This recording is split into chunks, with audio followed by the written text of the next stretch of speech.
12-1 currently. If kindergartners are in there, it's 16-1, but we've been trying to do more small group stuff. So we've kind of looked at who we're taking. So if they really need us, we go over and negotiate how much. Cool, thank you. We're looking at providing another track this year for those parents that really don't have any place to put their kids. It might not be the kid we need in the program, but to try to accommodate some of that. Any other questions? Thank you. Thank you, Mrs. Kelly. Okay, next on the agenda, Mr. Matt Murray. Feel like I'm in a class president debate here. Me and Ms. Kelly and Mr. Plum in here. Did you win? I don't know. You've been debating Mr. Plum? Is that what you're saying? Well, you still got a chance. The summer, one of the summer projects, the summer projects we got laid out for this upcoming school year. The summer projects include a new pumping water system at Aurora, two new hot water boilers at Preston High, a CTE wing in the gym side of the building. We have put a new BAS, or building automation systems, on the computer systems at Rollsburg, Central, Preston High, East Preston, and Kingwood Elementary. That BSA stands for Building Automation Systems. We call it the front end is what we call it. We are in the process right now of two new ones at South Preston and West Preston.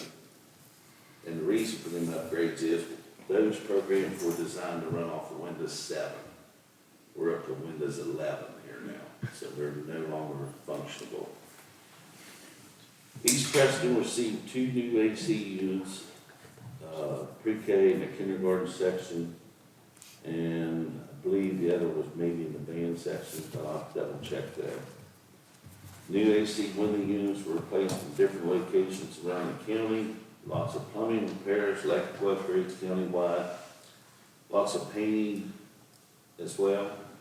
6 gym floors were resealed, 3 parking lots were resealed, 2 schools power washed, and even though we were a little short-staffed this summer, custodians were able to get all 10 schools cleaned and waxed.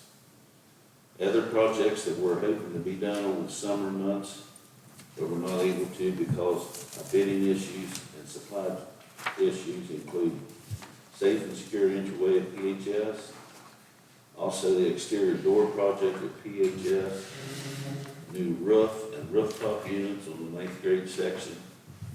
All that work is supposed to start, they told me, around the first week in September. So we're keeping our fingers crossed on that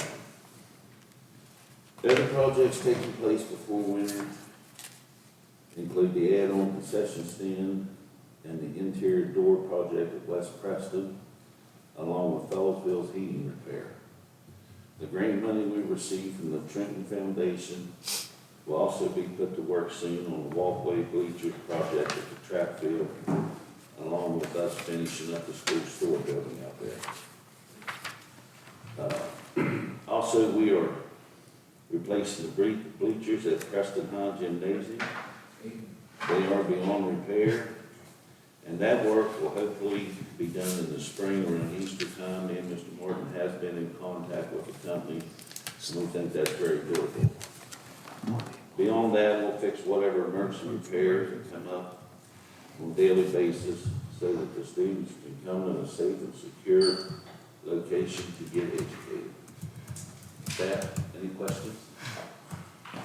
Just a quick comment. Thank you for all you did this summer. When you come back and the buildings are clean, it sets the total tone. And I know those guys worked hard. So, and you, I know, but you can relay that message. All right, I will. You know, that's all I mean. I mean, but it's, you're the one that we get to thank because they're not here. I'm sure I thank them. Any other questions? Thank you. Thank you. Thank you. Thank you, Mr. Murray.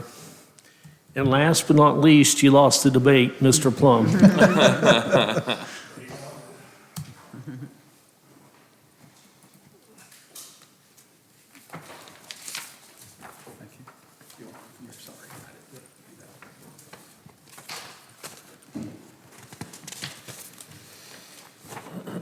run 62 daily bus routes. 2 are special needs.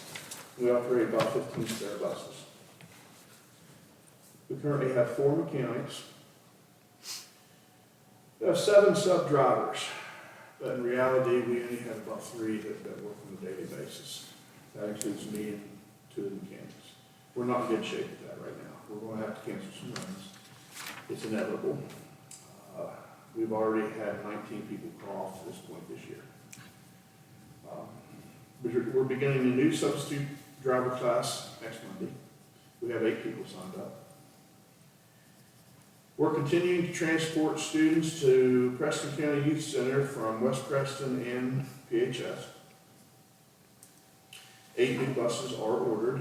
One of the demos will be in about a month.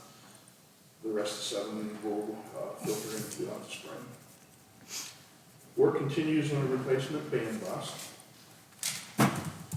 We also maintain the county vehicles, 10 trucks, 7 cars, 4 vans, 1 dump truck, and a bucket truck.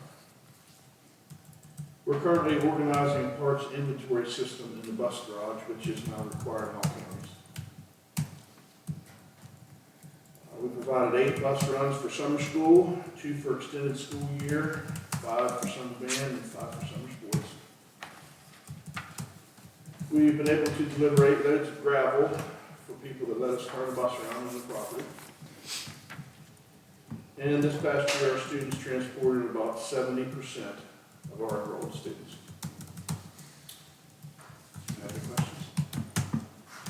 Is the 15 spare buses are we within whatever that percentage is? And I forget exactly what it is of what the state says we're allowed to have in spare buses. It just seemed like a high number. It's basically recommended 12 to 20%. Yeah, we're in that, and I'm hanging on to them right now because we haven't received the 8 buses, but when we get all the new ones in, I'll start picking up the cell, and we'll bring that down a little bit. Yeah. So I think that's we like to shoot for 12. 12 is what we normally say. I think that's a little bit over, or we're around 25%. I couldn't remember what the percentage was, but yeah. Yeah. When you say that we're doing stuff on a new band bus, Yeah, we've had a band bus, one of our old ones, we usually buy 4 and sell 4 every year.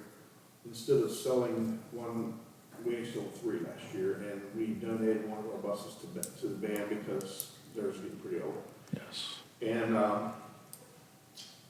also for the reason is that that's the last standard in our fleet, manual transmission. And we're running out of people who know how to drive those. So this is going to be a push-button automatic. And the band boosters, totally getting donations to pay for all that. Right now, we did what we could, they ran out of money, so we're waiting on them to raise some money for paint, and we're ready to go again. gotcha. Okay, thank you. And then, Mr. Plum, do you also want to update the board on any information updates from the Hume-Lavengood Road? At the last board meeting, I had agreed to contact the Department of Highways to see if they would put any widening spots or cut brush or do anything on that road, and I was informed there would not be any improvements to that road. So I think the parents out there are interested in trying themselves to try to see if, especially they were interested perhaps, I think, in the turnaround at the Log Cabin Road, I think is what it was called.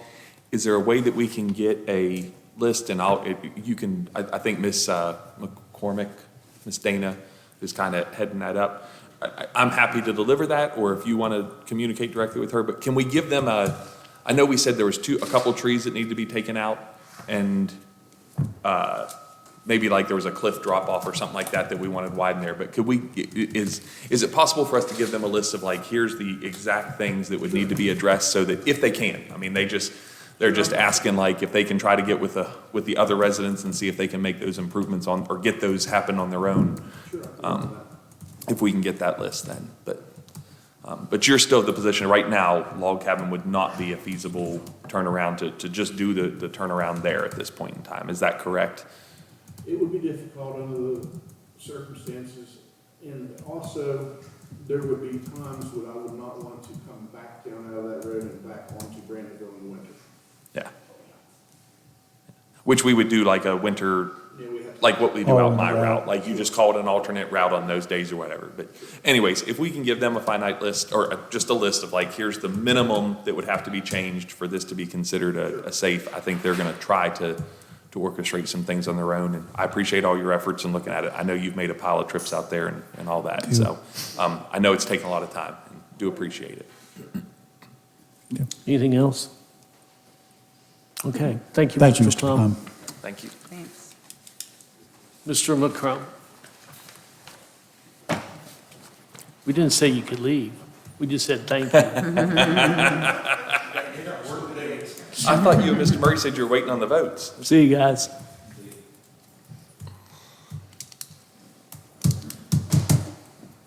I'm gonna buy you a keyboard. I've got 3 items, 4 items to discuss. I still agree with what you're going to be discussing tonight on reinstating valedictorian and salutatorian this year. It was brought up last year, I brought it up.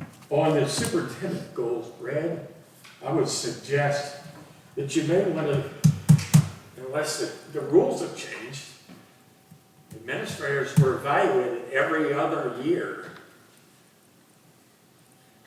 No, they have to be evaluated Central annually. staff was evaluated every year. They still are. All principals and central office staff are evaluated annually. Oh, well, that's even better. Yeah. Thank you. On policy R3227, I thought that this was requested for the last year. I also think that a scale of 5 for A, 4 for B, 3 for C, 2 for D, and 0 for F should only apply to college or trade school, in other words, postgraduate classes, or opportunities that we're offering to our students, either in a joint class or some other kind.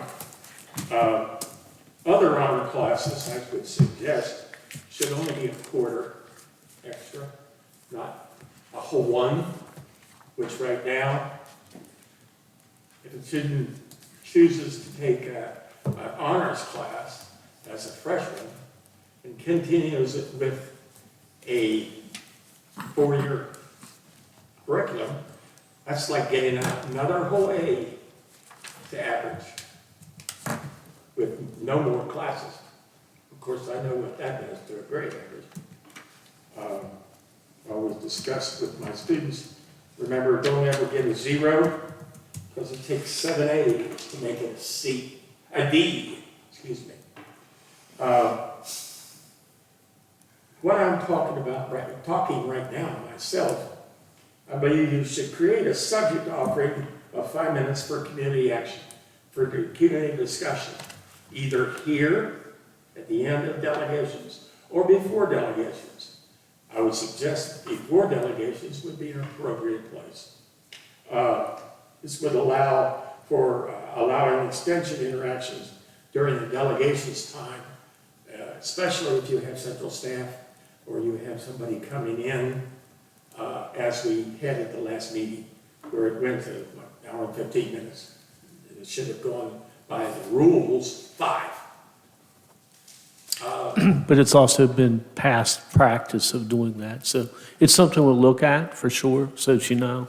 Well, what I'm saying is, it wasn't past practice when I was sitting where you guys are now. It was like 5 minutes, that was it.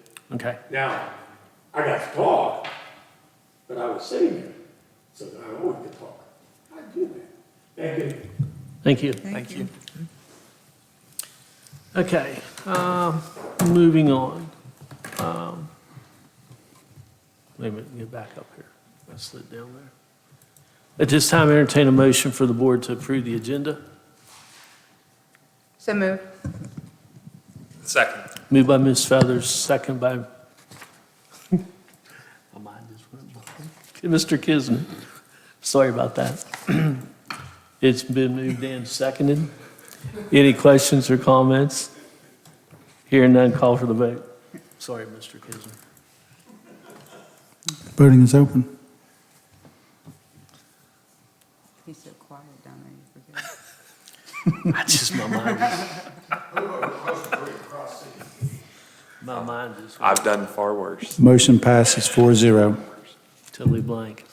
This time, I entertain a motion for the board to approve the meeting minutes from 8:14. Hey, Mr. Huggins, can you give me 1 second? I need to Yes, jump sir. back to that last section. Sorry about that. That's okay.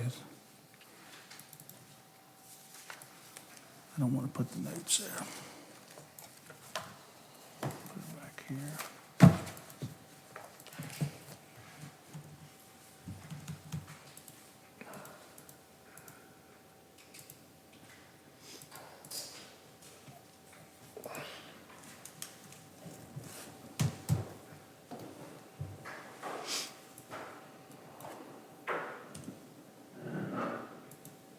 Yeah, that's better. Okay, sorry about that, Mr. Huggins. That's okay. Entertain a motion for the board to approve the meeting minutes from 8:14:23. So moved. Second. Moved by Mr. Kisner, second by Ms. Feathers. Any corrections? Hearing none, call for the vote. Voting is open.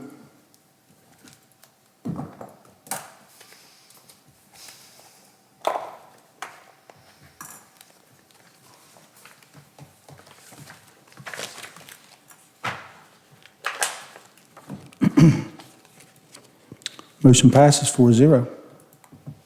Next on the agenda will be superintendent's update. Okay, board members, you should have had in your packets a update, just the weekly update that's emailed to all board members, all professional and service staff members. Gives us a quick overview of the weekly schedule. Of course, today was the first day for select kindergarten and pre-K students, with the second half of those students attending tomorrow. We have an informational meeting on the levy for any interested in participating in the levy process at 6 p.m. on Wednesday. Board members, I have reached out to previous members of the levy committee, minus you all as board members. There'll need to be a determination as to who might represent the board on that committee work.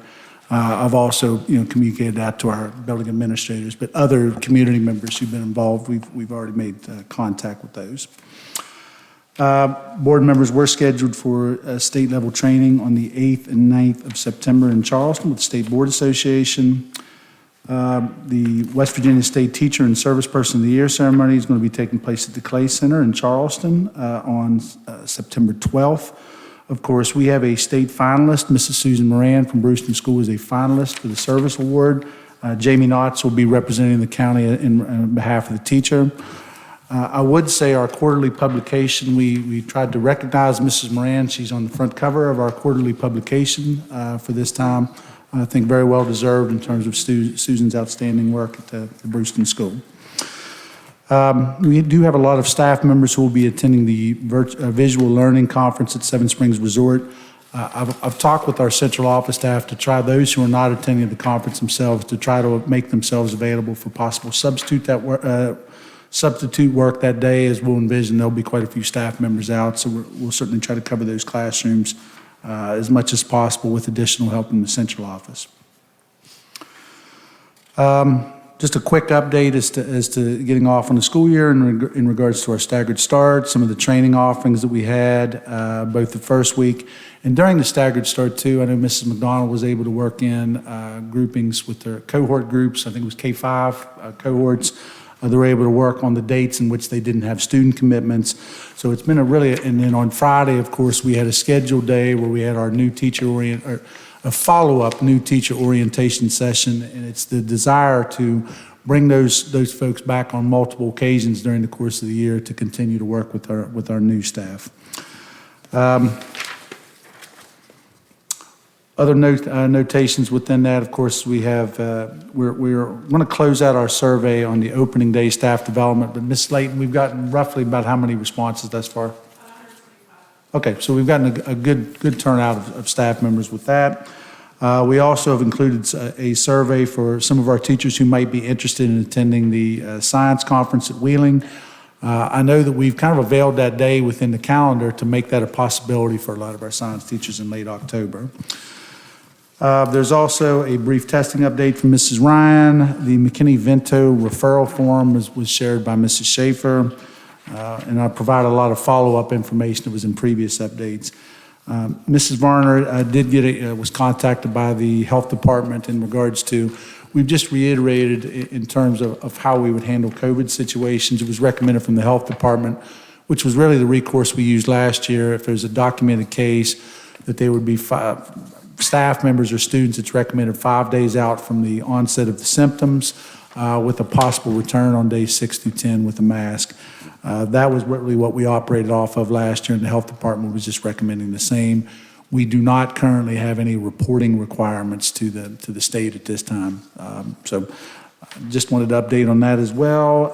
Of course, the updates from the Department of Education are provided as they are weekly. In terms of my update, I provide you just with a brief overview. I was actually interviewed by Mike Nolding of WAJR.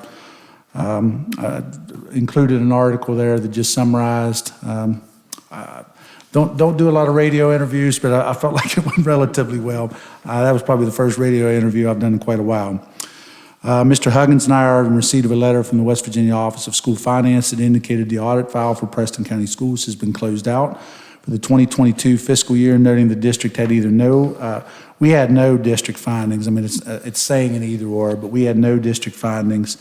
So at this point, they have closed out our books for the fiscal year 2022. I've included a copy of that letter for the board's review.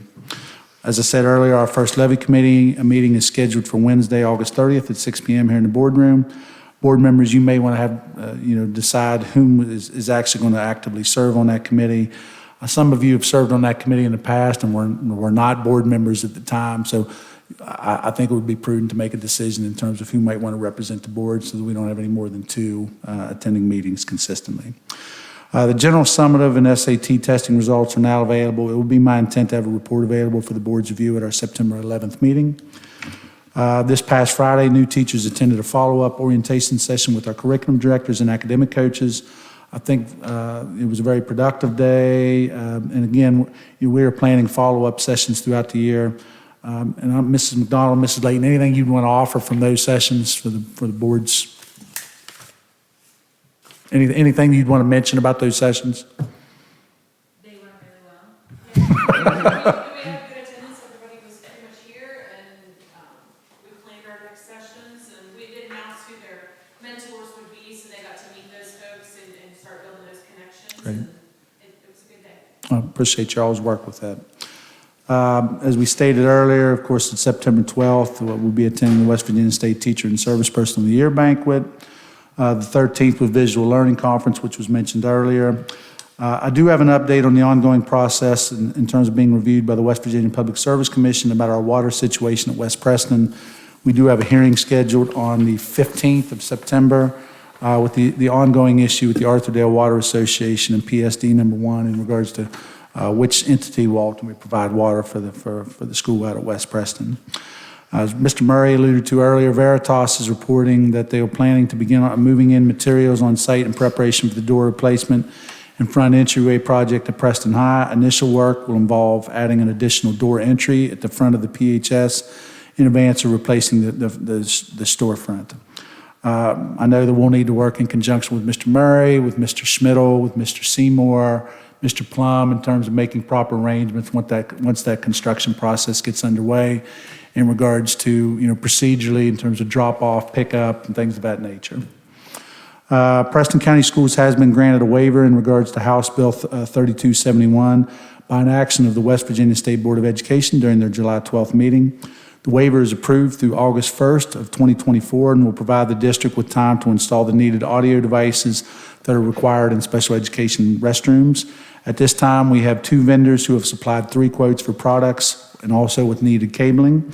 We plan to request a demo unit device to try out before making a final decision on product offerings. During the staggered start, all student laptop devices have been delivered this past week. I can tell you I delivered a lot of them the past week to get those out to the buildings. Tech crew is working on getting iPads out to our K2 students. That should be fulfilled this week. Once devices are delivered, students will complete required cyber safety training. work will be done to ensure students are able to access any needed and required online textbooks or other supplemental materials. That'll be kind of the next step. Mrs. Varner, anything you'd want to add from a personnel standpoint at this time? We have subs in all of our positions, to get the school year started. We are going to be holding a custodian, aide, cook, and sub-teacher class here once middle of September comes to try to get additional people in to help, cover our holes since we've had to fill all of our sub positions. And I am currently working on our certified list report. They've added a whole new section into it this year that we have not had to do. And all day today, Paul Yeah. Lines has helped me with it, and we have only made it through 5 schools so far. So our Tough. preliminary report is due by Friday, and so tomorrow I'm hoping to get through the rest of the schools and have our first round report turned in by Friday. Service, seniority list is also due by Friday. Eighth. So we're gonna have that out for everybody and out to the schools. So it's been busy. We're renewing contracts for everyone, trying to get their, additional salary increases in and everything also, so. Yeah, Ms. Warner, I certainly appreciate their hard work. They were at it all day. I hope you have the 5 big schools done, maybe. That'll be. That's always helpful if you go there. It always makes you feel good to get a couple done there early, that's right. One other thing, board members, I would like to add is I just wanted to personally recognize and thank Mr. Huggins and Brian Miller for their efforts. Mr. Channel, due to a health issue, was unavailable for some significant athletic events at the high school on Friday and Saturday. And Mr. Huggins put his athletic director hat on and certainly provided a significant amount of assistance on both evenings. Mr. Huggins, I just want to tell you, I told you earlier, I just wanted to tell you how much I appreciate your efforts. I know Coach Miller helped out on Friday night as well, but certainly your efforts were very much appreciated. I mean, we had thousands of people up here on Saturday night in conjunction with the night relays, and I think Mr. Huggins' presence made that, things run much smoother. So certainly, Mr. Huggins, we greatly appreciate your efforts this past weekend, as always. So thank you for that. Board members, if you have other questions, that's all I have at this time. If you have other questions for me. I don't have a question, but I would like to make a comment. I know I sent an email out, but I would like to thank you and Ms. Varner and your central staff for the excellent kickoff for the staff. There was tons of Facebook posts, very positive, upbeat. It was really nice to see that everybody was really gung-ho to go, so thank you for that. Well, thank Appreciate you, it. Mrs. Feathers. We appreciate the recognition. I know that, in particular, from a curricular standpoint, that Brenda and Katie worked extremely hard to try to organize the day. And really, I would concur. I felt like we got a lot of positive feedback. That's not always the case. I mean, I think you go around other districts, sometimes opening PD sessions are not necessarily always well received. I mean, there were things that we'll need to work on that'll come through the evaluative process, but I thought overall it was a really nice and positive kickoff to the year. So thank you for that. I would also like to add this, I don't know if this is placed or not, but with the upcoming levy meetings, I'd like to mention that the same election, if a levy is placed on the ballot, there will also be 2 board positions opened. So I would encourage anybody that if they are thinking about running for the board, that there will be 2 positions opened, and this is an excellent time to get involved, being part of the levy committee, because if they are voted in, they will be responsible if it passes, and also if it doesn't. So just a little public service announcement. Very true. All right, thank you, Mrs. Any other Feathers. questions? And it won't be me. I am officially announcing my retirement. Mr. Martin, could you clarify what you said about COVID? The health department had just contacted Mr. Kisner. When we have instances where we have a documented COVID case, the requested protocol is for the employer or student to be off 5 days from the onset of symptoms. A return can be expedited with a mask usage on days 6 through 10. That's the same recourse that we operated under last year. Okay, and that's a administrative policy, or that's a board policy? It was a recommendation made by the health department. Right. But I'm saying, is it a policy, or you're just announcing a recommendation? We're indicating a recommendation, but we've asked our staff members. I think what we typically see with students is we're rarely Right. availed of their COVID status. Yeah. With staff members, we've respectfully asked our staff members to abide by that. Okay, that's all I was at. So it's just Yep. a request that's been put out there based on the recommendation. Okay. Yes. Thank you very much for the clarity. Yep. I was going to mention tonight, is there any policies that are on the books regarding COVID that we need to do a cleanup for? No, I think Okay. that was just, and Mrs. Varner had dialogue, I think, with the health department, and just asked for us to reiterate that with students and staff. Thank you very much. Anything else? Thank you, Mr. Martin, but also with dealing with the event the other night, Mr. Seymour was beyond help. Yes, I concur with that. Thank you, And- Mr. And the other Seymour. part to add is the people that worked, you saw a true teamwork. And so a kudos to Mr. Seymour and Preston High staff. And I sent an email today, hopefully you got it because I sent it from my phone. That's the first time I've done one from my phone, so it worked. But I do want to, again, congratulate the teamwork. And if you haven't been to a night-night relay, other board Should go. members, you need to come because it is absolutely phenomenal. You have to come early. We ran out of parking spaces. But that's an issue Mr. Seymour is going to address next year, but I'm not sure. The solution is keep growing it, but it was the kids, that's the part of retiring I miss, was Saturday night. The kids and seeing that part. And I'm going to shut up because I said not talk too much. But thank you, Mr. Thank you, Martin, and thanks to the others. Okay, moving on, service personnel. This time entertain a motion for the board to approve the service personnel agenda. So moved. Second. Moved by Ms. Feathers, second by myself. Mr. Tatham was getting ready to.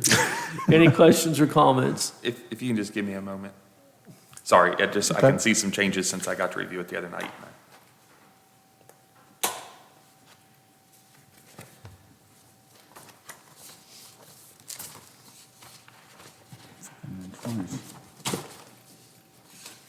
All right, nothing further. Thank you.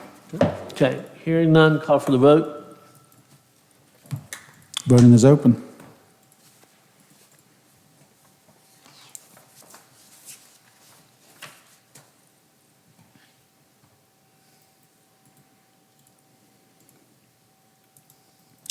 Motion passes 4-0.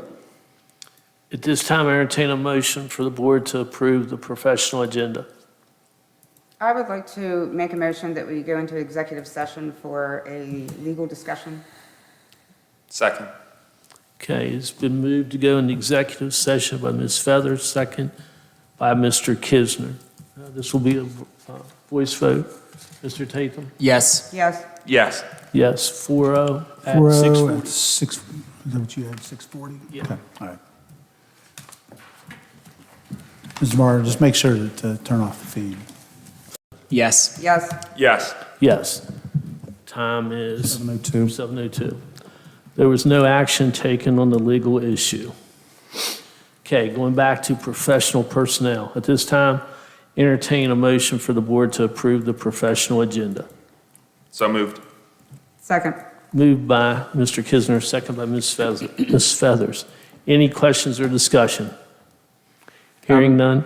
I had a question. Yes. What's the reasoning behind the request for the new position at Rollsburg? We had students that were moving in to Roseburg and with their IEP needs, we had to go from a half-time to a full-time. So, Any other questions? Thank you. Hearing none, call for the vote. Voting is open.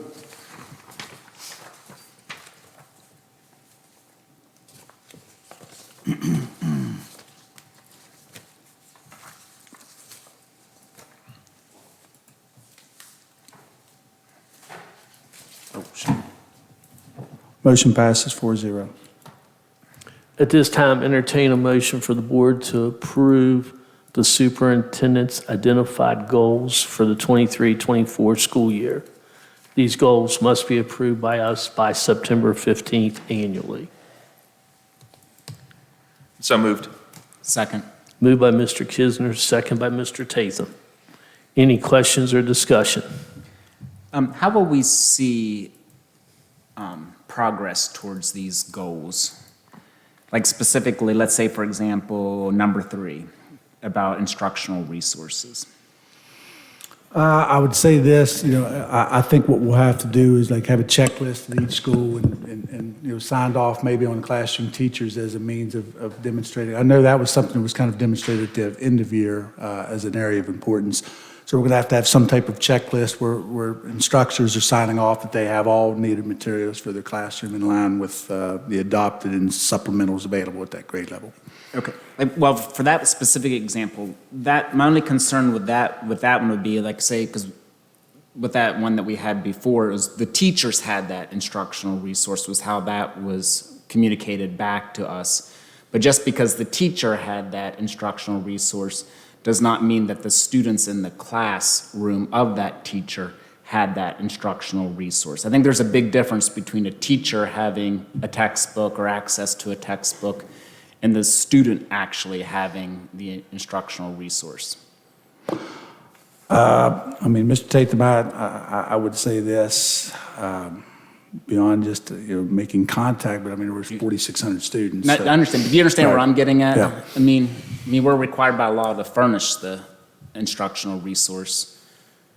Do I need to go ask? That's just important to me that students get them, and it hasn't happened in the past across the board for all students. So how do we? Other than, again, I think we would need to have signed verifications that those things have been issued at school level. Okay. That's about the only thing I could say that would probably be, from a documentation standpoint, is, we would just have to look at classroom by classroom that those materials have been supplied. So, I personally think that, I appreciate Mr. Martin taking initiative. I appreciate him getting this ready and preparing and, keeping us, because to be honest, it was not on my radar, that deadline coming up, and it should be. I was late last year, so I want to make sure. I put it on my calendar for next year to make sure that I'm in that mindset a month out, because I think that us as a board should be more, I hate that he's writing his own, or that he has to write his own, like that falls on his shoulders. So I think maybe we should be more proactive as a board, whether that means we have a work session or whatever, or if we put together, something where we're being more, I hate that you're having to do that on your own. I don't mind you having input and having those, but I do think, but with that said, Mr. Tatham, in my opinion, we're responsible for evaluating these. So I do think that we can put into place those metrics by which, matter of fact, I have one that I'm going to propose adding to the goals list. And I thought of, here's the way that I would like to have the metrics to evaluate that. So I think that for all of these, that we should be thinking about whether we need to take initiative in putting out a survey to teachers, or if we want to come up with some kind of a sheet that every classroom teacher has to fill out, were all of your materials provided to each of your students. But I think that's things that we can help, not to put all this on his shoulders, that he has to come up with his own goals every year and, and all that kind of stuff. I will remind everybody that from what I understand of this goal process, input must be made on these goals by other parties, including citizens and school employees, parents, in our district. So I don't know if any of these had input when Mr. Martin put them together from other people, but I know that that's one of the requirements of the goal process for the superintendent when it is laid out. Each goal must include a specific timeline for completion. The way they're currently written here, we don't have that timeline. Now, I know last year you had put that together in the final draft in the Word document or whatever, but we need to make sure, again, we're responsible for this, not Mr. Martin. I appreciate all he's done, but that's on us. We're the ones that have to make sure that our goals meet those things. And At least one student achievement goal must support progress of established county strategic plan goals. I again. Goal number assume- one would be in line with I that. say, I assume Mr. Martin has made sure that one of these, and I was assuming he would know exactly which one exactly lines with that. But again, thank you very much for starting these out. I wanted to interject that with your thing, just because again, I think that we can come up with the ways that we want, the metrics by which we want to judge these as being, I mean, I'd said last year when we did our review process, the way that the goals were written, I had a hard time with the review process because we didn't have good metrics that could actually align with those to make it easy. I mean, like there were some of them where I felt like I had to give a lower score than I wanted to because I knew the effort, but I didn't have a way to evaluate the result in a good manner to where I could, for what I wanted to do in those. So did you have anything further before I proposed mine or? No, I guess it would just be a clarification in that these weren't all created by the superintendent. We Okay. were involved through, which I believe you were part of that process when we evaluated that. These were things that we came out of that process. These are things that com- came out of that. Areas of improvement section is really where I pulled the vast majority of these through our processes in June. Okay, and I apologize, that was the one where I was remote, and I'm not sure that I grasped, I think. Oh, that's true. Yeah, that's where I was right. That- remote, that so I'm is not sure I correct. fully grasped that was part of what, I knew that he had mentioned in that, hey, this is good feedback for putting into the future, so I apologize. Part of that's on me, just because I created an issue by being remote. I would personally like to amend the goals, if I could, by adding a goal. My goal is to increase student achievement through creating a more effective learning environment. The action items in which I would like to be part of that goal is the introduction of and/or implementation of policies that manage disruptions created by IEPs in the classroom. The introduction of and/or implementation of policies that reduce discipline issues and foster a working environment where teachers feel supported. The third action item was surveys and/or work sessions to obtain teacher input for suggested changes of policies that would be effective towards those ends. My timeline was for the 23-24 school year, and my metrics for success was to have teacher surveys given to teachers immediately as how they feel supported now in discipline issues, which we could compare with surveys to our teachers post-implementation of policies to how they felt that those addressed their needs and their support in the classroom. Given around 4 weeks before the superintendent's review at the end of the year. That was my personal thought on adding. I don't know how the other board feels about that or thinks that is reasonable or unreasonable. The reason I worded it as introduction of and/or implementation is that through different meetings, I have gotten feedback from Mr. Martin that there are things that he can implement from an administrative point of view that we may not need to codify in as a policy from the board in the policy manual, and then there are things that we would implement from our side. So I worded it to give him leniency to do either one of those as he saw fit per the item. That is all that I have on that. Is there any thoughts or feedback on whether or not, and I can reread that or pass down my notes? Can you reread it? Sure. To increase student achievement through creating more effective learning environments. Action steps would be introduction and/or implementation of policies to manage disruptions created by IEPs in the classroom, introduction or implementation of policies that reduce discipline issues and foster working environments where teachers feel supported. And then the final action step was survey and/or work sessions to obtain teacher input for suggested changes. So my only question would be the IEP part. Is that legal? And that I do not know. So if we felt like that needed to be reviewed I would say this, Mr. Kisner, if it's the will of the board, I think we could add this goal. I think the first action step, I would need to get clarification as to what we can legally do there. But no, I would be, board members, I would be open to that, but I think I'm the same as you. That first action step, I think we would need to get some clarity. And I'm fine with that as far as, I'm not offended if a lawyer says that I can't word it that way. I don't think that we could say that we are running things perfectly, not that we're not even running them good, just that I think that there's always room for improvement. And I think that any teacher will say that there are disruptions caused by the way IEPs are implemented at times. And that not that we could get rid of the IEP, but, anyways, I'm open to that. I think it's a good goal. I think it's reasonable. The second part of that, was there not just a new bill passed for reporting disciplinary Yes. actions? 2890 would be part of that, and yes. And so, So to it's me, kinda this like goal we're- kind of goes in line with that, where it's going to be a very easy year to meet that. I've done some pre-work with the administrators already on aspects of 2890, so, I mean. Yeah. And please, if I can be clear, this goal was not because I don't believe Mr. Martin is already looking at any of this. I just felt like this was something intentionally that we could put in as Well, part of that, so. I'm thinking, like, to put that in a policy is kind of redundant, because we just got a policy stating that, so we're gonna try to fix it before we've even implemented. You see what I'm saying? Well, Like- that policy says that we have to make some changes, so some of these will fall in line with that, yes. Yes. But if I understand the goal right, it's, part of it is that the superintendent is eliciting questions from the faculty of what they need for these areas. Is that right?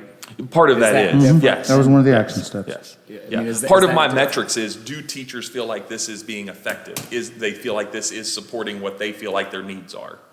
Yes. Is that, for Mr. Martin, is that further than what the law requires regarding discipline? I mean, does the Yeah, I think teachers that's and the- faculty have a say currently under this new law? I mean, in regards to MTSS policy development, that's going to be a requirement of 2890 anyway. So, I mean, there's things that are inclusive in this goal that we're going to have to fulfill here regardless. So does this goal require anything new, or? If we look at specifically disruptions caused by IEP, that would be something that's not in 2890 specifically. The feedback and the metric part is not, I mean, like, Right. again, there would be nothing there that would require that we evaluate Mr. Martin's performance on 2890. Now, we're ultimately, if you look at 2890, a lot of that is us ensuring that some things are happening. And so I felt like this helped us also ensure that those things are happening as an intentional movement towards that. Yeah. Mr. Huggins, one thing I would indicate is, I can, if there's not significant concerns about the other goals other than the fact I can supplement in, establish timelines and some of the other elements. I mean, if we would have this available on the 11th agenda, we would still be in advance of the 15th deadline. So, I mean, if the will of the board is, generally speaking, the possible addition of the goal that Mr. Kisner has discussed, I can get clarification on the one action item, and then again, I think just update the existing goals to be sure that it's inclusive of all the requirements. I mean, if that's how you all want me to proceed, I can have that available for the meeting on the 11th. Well, I mean, just to be clear, all of the goals that we currently have are already required by law that we're doing these things. But by putting it as a goal, we're saying we need to put additional focus and work towards achieving the end.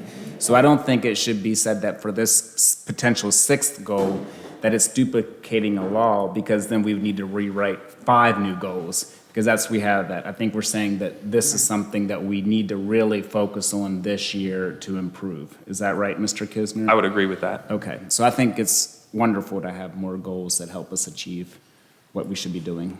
So are you okay with what Mr. Martin is suggesting? Of waiting till next meeting? Yes. Yeah. Okay, so then we have. it's That'll been give Mr. moved. Ziegler an opportunity as well. It's been moved and seconded on this, so we actually then need. So essentially, this would unfortunately, and I'm sorry, be an amendment to add this goal. Right, but we also probably need to table because it's not complete. If the motion were to pass to amend it, then yes, we would So- table the thing as, we would table the So, as a whole. Mr. Yes. Parliamentarian, we need to vote on the amendment. Yes, yeah, because if we're not doing the amendment, you don't necessarily need to table, other than the timeline stuff as far as that goes. Then you need to make a motion. Yeah. I would like to move that we have the addition of this sixth goal as read. Second. Okay, it's been moved by Mr. Kisner, second by Mr. Tatham, for Mr. Martin to include the sixth goal. Any discussion? Thanks, having problems, Mr. I'd also like to move that we get a new keyboard for Mr. Martin. What's going on here? Hold on. There we go. That was seconded by Mr. Tatham. Yes, sir. Okay. Okay, this will be a voice vote? Yes. Yes, Yes. Yes. 4-0. Okay. Now, I need, I move that we table this item until the next meeting. second. it's been properly moved and second to table the superintendent's goals until September 11th. Any discussion? Hearing none, call for the vote. Yes. Yes. Yes. Yes. Okay, thank you. So, Mr. Huggins, I'll have those available with the addition of the goals referenced by Mr. Kisner and with some updates on the other goals to adhere to all the requirements. And Yes. Mr. Martin, you have the verbiage that I have in your email. I do. I have But it you actually. have full artistic ability to make anything word better, or Okay. I understand my Shorter, wording is in not other always words. the best. Okay, moving on. Next is on the agenda, recommend the board to direct Superintendent Martin to work in conjunction with Preston High School guidance staff and administration to review and revise Preston County School Policy 3-23 to include verbiage for naming of the valedictorian and salutatorian for review at the 9/11/23 meeting of the board. So moved. Second. Moved by Mr. Kisner, second by Mr. Tatham. Any questions or discussion? Okay, the only question I have is this would be starting this school year. Yeah, Mr. Huggins, what I would say with this is as it states in the motion, we need to work in conjunction with Mr. Seymour, the guidance staff, and Mrs. Layton. I mean, they're in attendance if the board is inclined to hear anything that they would like to say this evening. Could you reiterate the reason we changed it in the first place? And I was present, and I voted in favor, because there was a reason. I just don't remember what it was.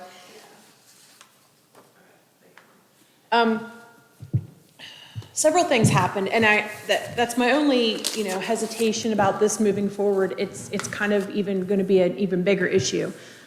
We used to do two things. We did the valedictorian, salutatorian, and then we did the Knights Honors. And the Knights Honors was like the top 3%. So it was based upon taking all the students, taking their GPAs, and then cutting it off at a percentage point, which usually ended up being around 5 kids out of a graduating class, sometimes a little more, sometimes a little less.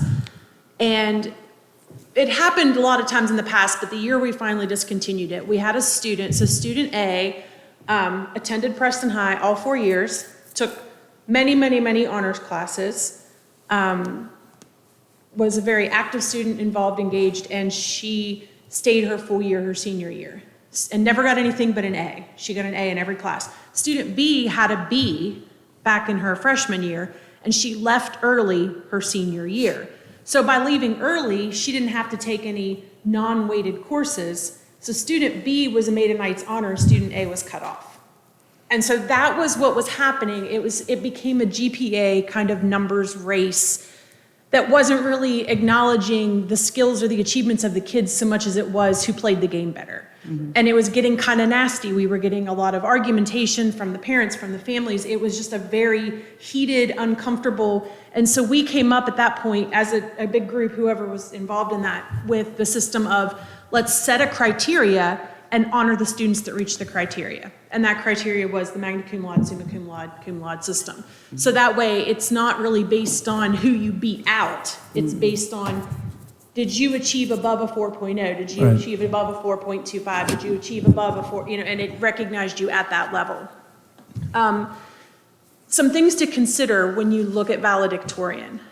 It's not a simple calculation when you have kids that don't all follow the same path. If you have a student that goes away for a year for an exchange student, if you have a student that leaves early during the day that goes to college classes, if you have a student now that's in our Pierpont pathway, because those students have homeroom periods and then take classes online. At this point in time, we have no way set up to calculate all of those things to say who gets counted in and who gets counted out.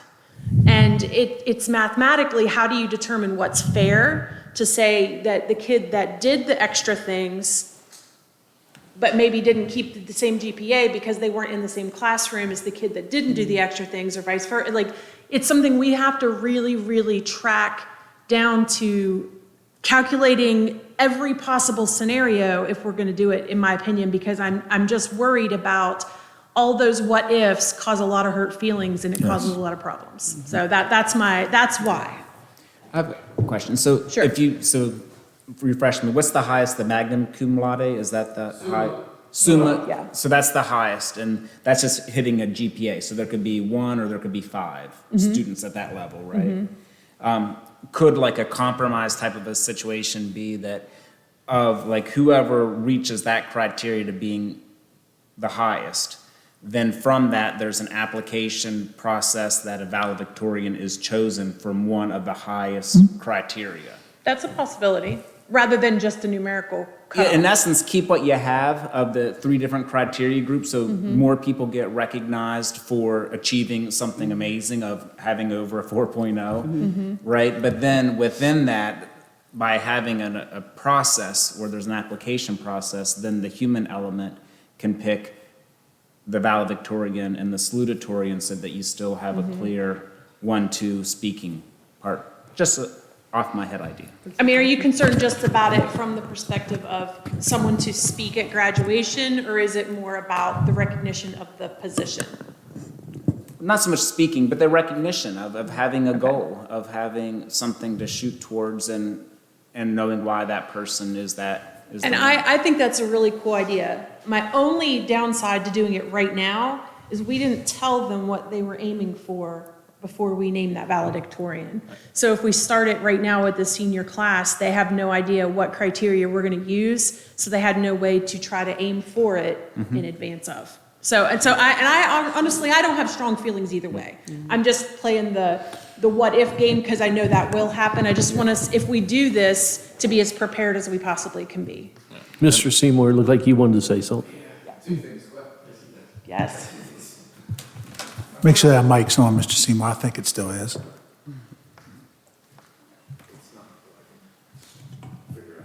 Little red button there. You can have mine if you want. We're thinking about adding a high school course about using. I guess my first thing would be, a question would be, I mean, she is right. Picking a valedictorian is huge. My senior year in high school, my valedictorian never took calculus, took basic math, 4.0. Now, could he have done it? Absolutely. But he ended up being valedictorian. I'm just questioning, again, why bringing it up again? Why has this come to the front? Because is it to recognize one person as the best? Is it college scholarship related? Is it like, again, I'm not against it necessarily. I just want to know why we're bringing it back, because there was a reason they took it away. I wasn't here when that happened. There was a reason when they took it away. So, and then my second thing was, when you suggested we put in the human element, because then I'm going to get blamed. Because we picked this person. Yeah, I don't care if it was a committee. That committee, and ultimately me, will get blamed because Joe Spitzenheimer didn't get chosen. Yeah. When you add a Not human wrong. element, you know somebody's going to get ticked off. Wrong. Yeah. So to answer your second question, or your second statement, I'm completely on board. I don't want a human element. I'm a ones and zeros guy. I think if you make it a candidacy, if you put any kind of subjectiveness in it, it will fail, because I can guarantee you the first person that gets it with the last name Smith or Peasley or, like those big names, it ain't gonna matter. They're not gonna get the credit they deserved, even if they were the ones that deserved it. So as far as staying away from that. So I'm with you on that. Why bring it back? I can't say that I agree with any of the reasons I've heard for ever taking it away. It's hard to do. No offense, with all full respect, Miss Layton. Because it was hard to choose, or because it was complicated, or because the equation was difficult, or because somebody was gaming the system, to me would not have been, had I been in this seat then, would not have been valid reasons to me personally. Not to say anybody was wrong on that, just would not have been ones I would agree with. But there are scholarships, there are college acceptance resumes, right? It's a big difference being able to put on your resume, I was a valedictorian, salutatorian in my class, right? Yeah. It's a big difference putting that on your college application than just, I was part of Magnum Cum Laude. And then what does that mean to somebody who's looking at your college application? Do they go and they look at every school to say, what is that Yeah. defined as But here? can I versus- We interject here? do, we Can do I- still yeah. do So- class ranks, and that was Right. part of the agreement when we changed. Right. So we did check, like WVU, for example, they do give a valedictorian scholarship, and us naming the student as the number one in the class, Class rank, they qualify for that Yeah. scholarship. They're not disqualified. That's what I can see to justifying coming back to it. It's just the process of getting there has to be clearly defined. Yeah. Yes. Was it not I a think- factor as well, like, for students that might have work release? So they could be named valedictorian, but their Yes, senior year, because you, they only when had you one cut, class. when you have less classes to Yeah. divide by, your GPA goes higher. Yeah. So, I mean, like, I'm happy if they would want me, and ask these guys before you just say you want me, but I'd be happy to work with any committee that's trying to figure out how do we make that tier, how do, how do we say, hey, we're gonna give certain amount of weight to the number of college courses and honors courses and things like that up front before we calculate GPA, whatever. Again, I'm a ones and zeros guy. I appreciate the explanation, because that is not one that I had, that's not one of the perspectives I'd even heard as to why or anything like that.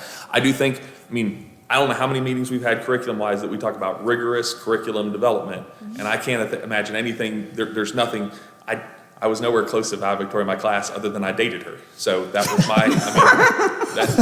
that was how I got my closeness to that position, right? But I tell a story, and I won't tell it because it's a 5-minute story, but my one sister, valedictorian is all she aimed for her whole life. That was her goal. My other sister was a Knight's Honor.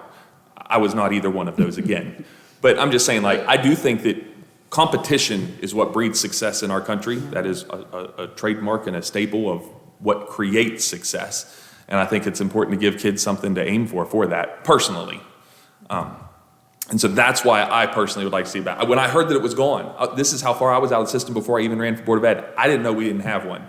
And when I heard that we didn't have one, I'm like, well, that's gotta be. And that was after I was on the board. This was not, I want kids. I think working hard and striving hard. I've heard stories of people saying that it causes kids to work too hard. I don't believe there's any such thing.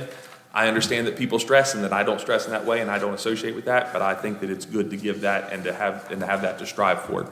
And if we already have a class rank, then it sounds like we're pretty close. Although again, it doesn't sound like class rank is all the metrics that we want to take. It sounds like there does need to be something that says, hey, if you've taken 8 college courses or 8 AP courses, that maybe there needs to be something there. Again, I'm happy to serve if somebody would like input. I don't know. I'm kind of on the fence about it. Like, I understand, I don't know. I think those top honor students, and, I might be a little biased. I've had one of each. But that is a career decision back in grade school to be that student that succeeds. And I'm not one that everybody should get a participation bozo button. Like, it's just not me. I'm kind of competitive. So I would have liked to seen a little bit more, like, bring out the drums and the bands for the summa cum laude group, those 3 groups, which I understand Weavis was a hot mess at graduation last year, but those 3 groups were not recognized publicly, and that was disappointing. I mean, I know they have the tassels and the stickers, but that was not made public. So if we do go and stick to this, I think you need to bring out the bands. I mean, that's a high achievement, 3.99 and above, and we have tons of them. So if we're not going to recognize that top, portion of the class, I think you need to pull out the stops. And I'll be there at graduation to make sure. My last one. That's all I have to say. Like, I agree, it was an oversight, yeah. it really was. So what's, Thank you for admitting. Mr. Kisner, did you make this motion? Yes. So, Well, Mr. Martin actually made the motion. Mr. Kisner sent a thing to him. I had requested to be added to the agenda. Mr. Martin made the recommendation of it. I then made the motion to take the recommendation. Yeah. Whichever one you're asking about. Yeah, I'm That's- not sure. I mean, well, first of all, it's probably technicality, but where it says administration to review and revise, wouldn't it be to review and recommend revisions to the policy? I mean, because you can't revise it, but that's a non-issue. I don't think it's a board, I don't think that's referring to the board policy manual. I could be wrong, Mr. Martin. I just, so that we're able to bring back a version of the current policy for the board's ultimate review. Yeah. The one thing I would say, board members, is probably based upon, in the discussion of the complexity of this, I would say, I don't know that this is probably appropriate to bring back on the next agenda. If there would be consideration to maybe giving a little, I don't want this to drag out either, and we need to move on this pretty quickly, but I do think that that's a pretty abbreviated timeline. I think it's done. I think this school year's done, Yeah, personally. you can't change it I this think year. 23, 24 is done. It's already started. And then now we're changing the rules midstream. That'd be my personal comment on it. Yeah. But I still haven't really heard a strong argument for why we need to add the valedictorian salutatorian. I mean, I threw out an idea for a human element, and then you said there's no human element should be done. So what's the argument for why I should consider we do this? Would your guys' understanding would be that every scholarship out there that is for valedictorians would simply accept class graduation list? They do actually. I mean, everyone that we've ever come across, simply because we did check that extensively before making this move, and I've never known a kid to have any issues with it. But I think it's also because there's a lot of schools that are doing exactly what we're doing. So it's pretty common. So I guess my response is, if that's going to be what gives that weight to it, then essentially you're saying we have a valedictorian, we're just not giving them the title. Is that a misconception? I mean, if that's how they're treated. We have a GPA ranking, and we have a student who is ranked number 1. I think the difference is that the valedictorian title just comes with a whole different set of, it basically says you stand out among everybody, and I think, like I said, we've just had a really hard time because of the various paths that students take to be able to compare apples to apples when creating a GPA. There is mathematically going to be somebody comes out on top, but it's not always necessarily accurate. Yeah, I mean, accurate to But that's the person who's getting the accolade nonetheless, right? I mean, you're telling me that from the public's view, even though we don't announce them as valedictorian, that for scholarships and admission, for scholarship purposes, I'm sorry, I didn't ask about admissions purposes, but you're saying for scholarship purposes, everybody else is saying that's who you named as your valedictorian. The only thing we're doing is not announcing that title, right? I mean, is what I'm hearing. We don't even say, like, they would just say my ranking was number 1. I mean, it's kind of, I mean, honestly, a lot of schools have done what we're doing, so it is not the same. I mean, I understand what you're saying. It's just kind of semantics, but at the same time, when you have a ceremony, and I agree with you, Ms. Feathers, the acknowledgement, I'd love it to be big. When you have a ceremony and you recognize all of the kids at that level, it doesn't feel like it singles one person out who may or may not deserve it more than the others. That's my thing. Yeah, I mean, again, I think we give them something to strive for. I mean, that's part of bringing it back is I want to single somebody out. I want to single out the guy who came in second. Personally, again, I think having that goal and having that to strive for and pushing our students to want to be that and to want to attain that. Number one, I gotta be honest, again, I can't spell valedictorian. I don't even sure I'm saying it right half the time. I have to use spell check every time I go to put it in an email. Like I did too, I'll be honest with you. I mean, I can't, again, so, I don't know. But let me ask you a question, Mr. Kisner, and I think that's kind of what, maybe, what is the difference, and I understand where you're coming from, because I grew up in the time period, that's what we had. I also was neither. But if a kid is number 1, how is that not the same recognition as the title? Well, I believe that I know the young person who would have been it. We all do. And that person was definitely felt disappointed and unrecognized, if I read correctly the feedback I got. And I think that's an injustice. I think that somebody who's worked that hard and done it for what society recognizes as having been the one that we single out is important. If I'm not mistaken, were those rankings not figured out once and then when some other factors were played in, those Last numbers year. changed? Honestly, I'm not 100% sure. this is an off-topic side, if I'm speaking out of order, I apologize, but just something that might you have on your radar, because I think it's gonna come up in these discussions. semester. Yeah, this is the first time that I've known of, that we are transcripting half credits halfway through the year.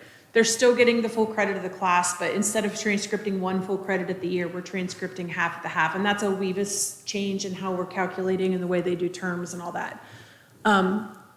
But because of that, there are a lot of schools that make these calls after first semester. So it's just something to think about as we're moving ahead. Is that some direction that we do want to go? We don't want to go, but it is something that we now have to prevent that last minute craziness, like that we could make these, and then pending, you have to maintain, but we would Right. announce at January's semester changeover instead of at the end of the year.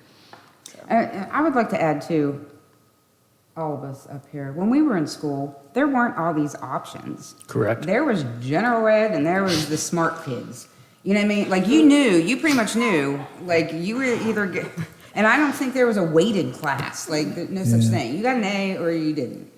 I believe for Mr. So- Me and This Mr. one- Tatham, I these two believe, did. had that. I'm not You sure and I we're in didn't. that exact same generation, but Since I had Mr. Kisner as a student, I know that there's an age difference there. That's what he's trying to say, so.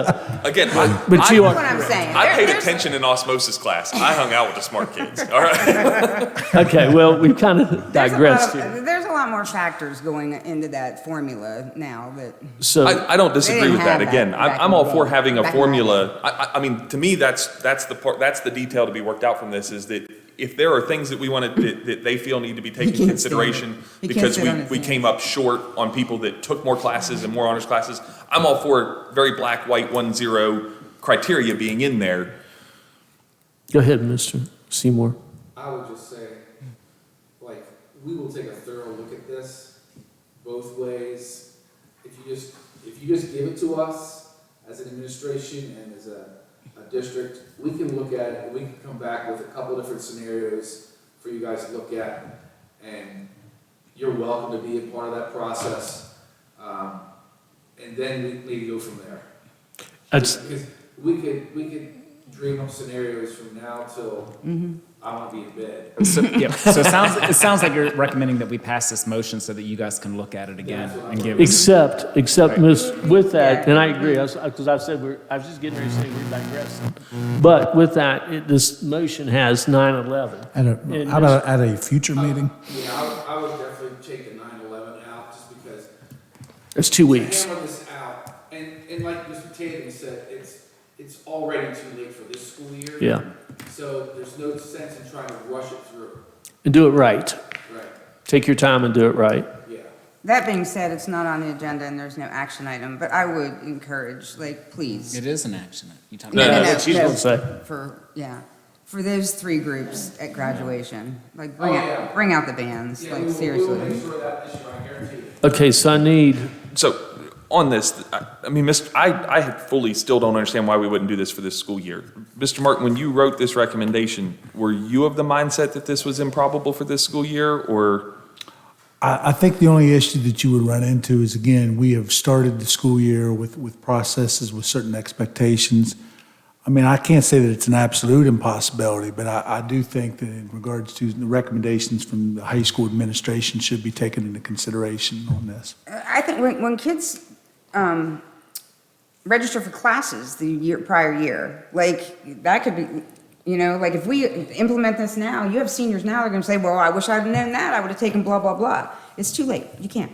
It's not fair. I think in addition to that, I would love to see that if I'm assuming that there's a student government, is there a student government association or a student body of any type?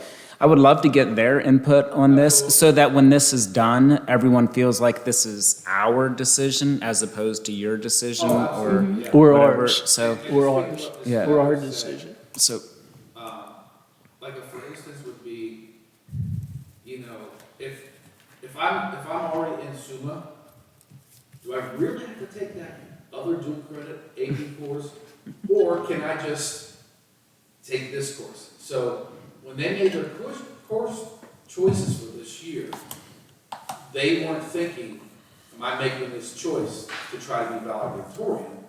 They were thinking, am I making this choice so I can remain SUMA cum laude? or Magna. That's the only, that's why I'm saying, I'm not so sure it would be fair to do it this year.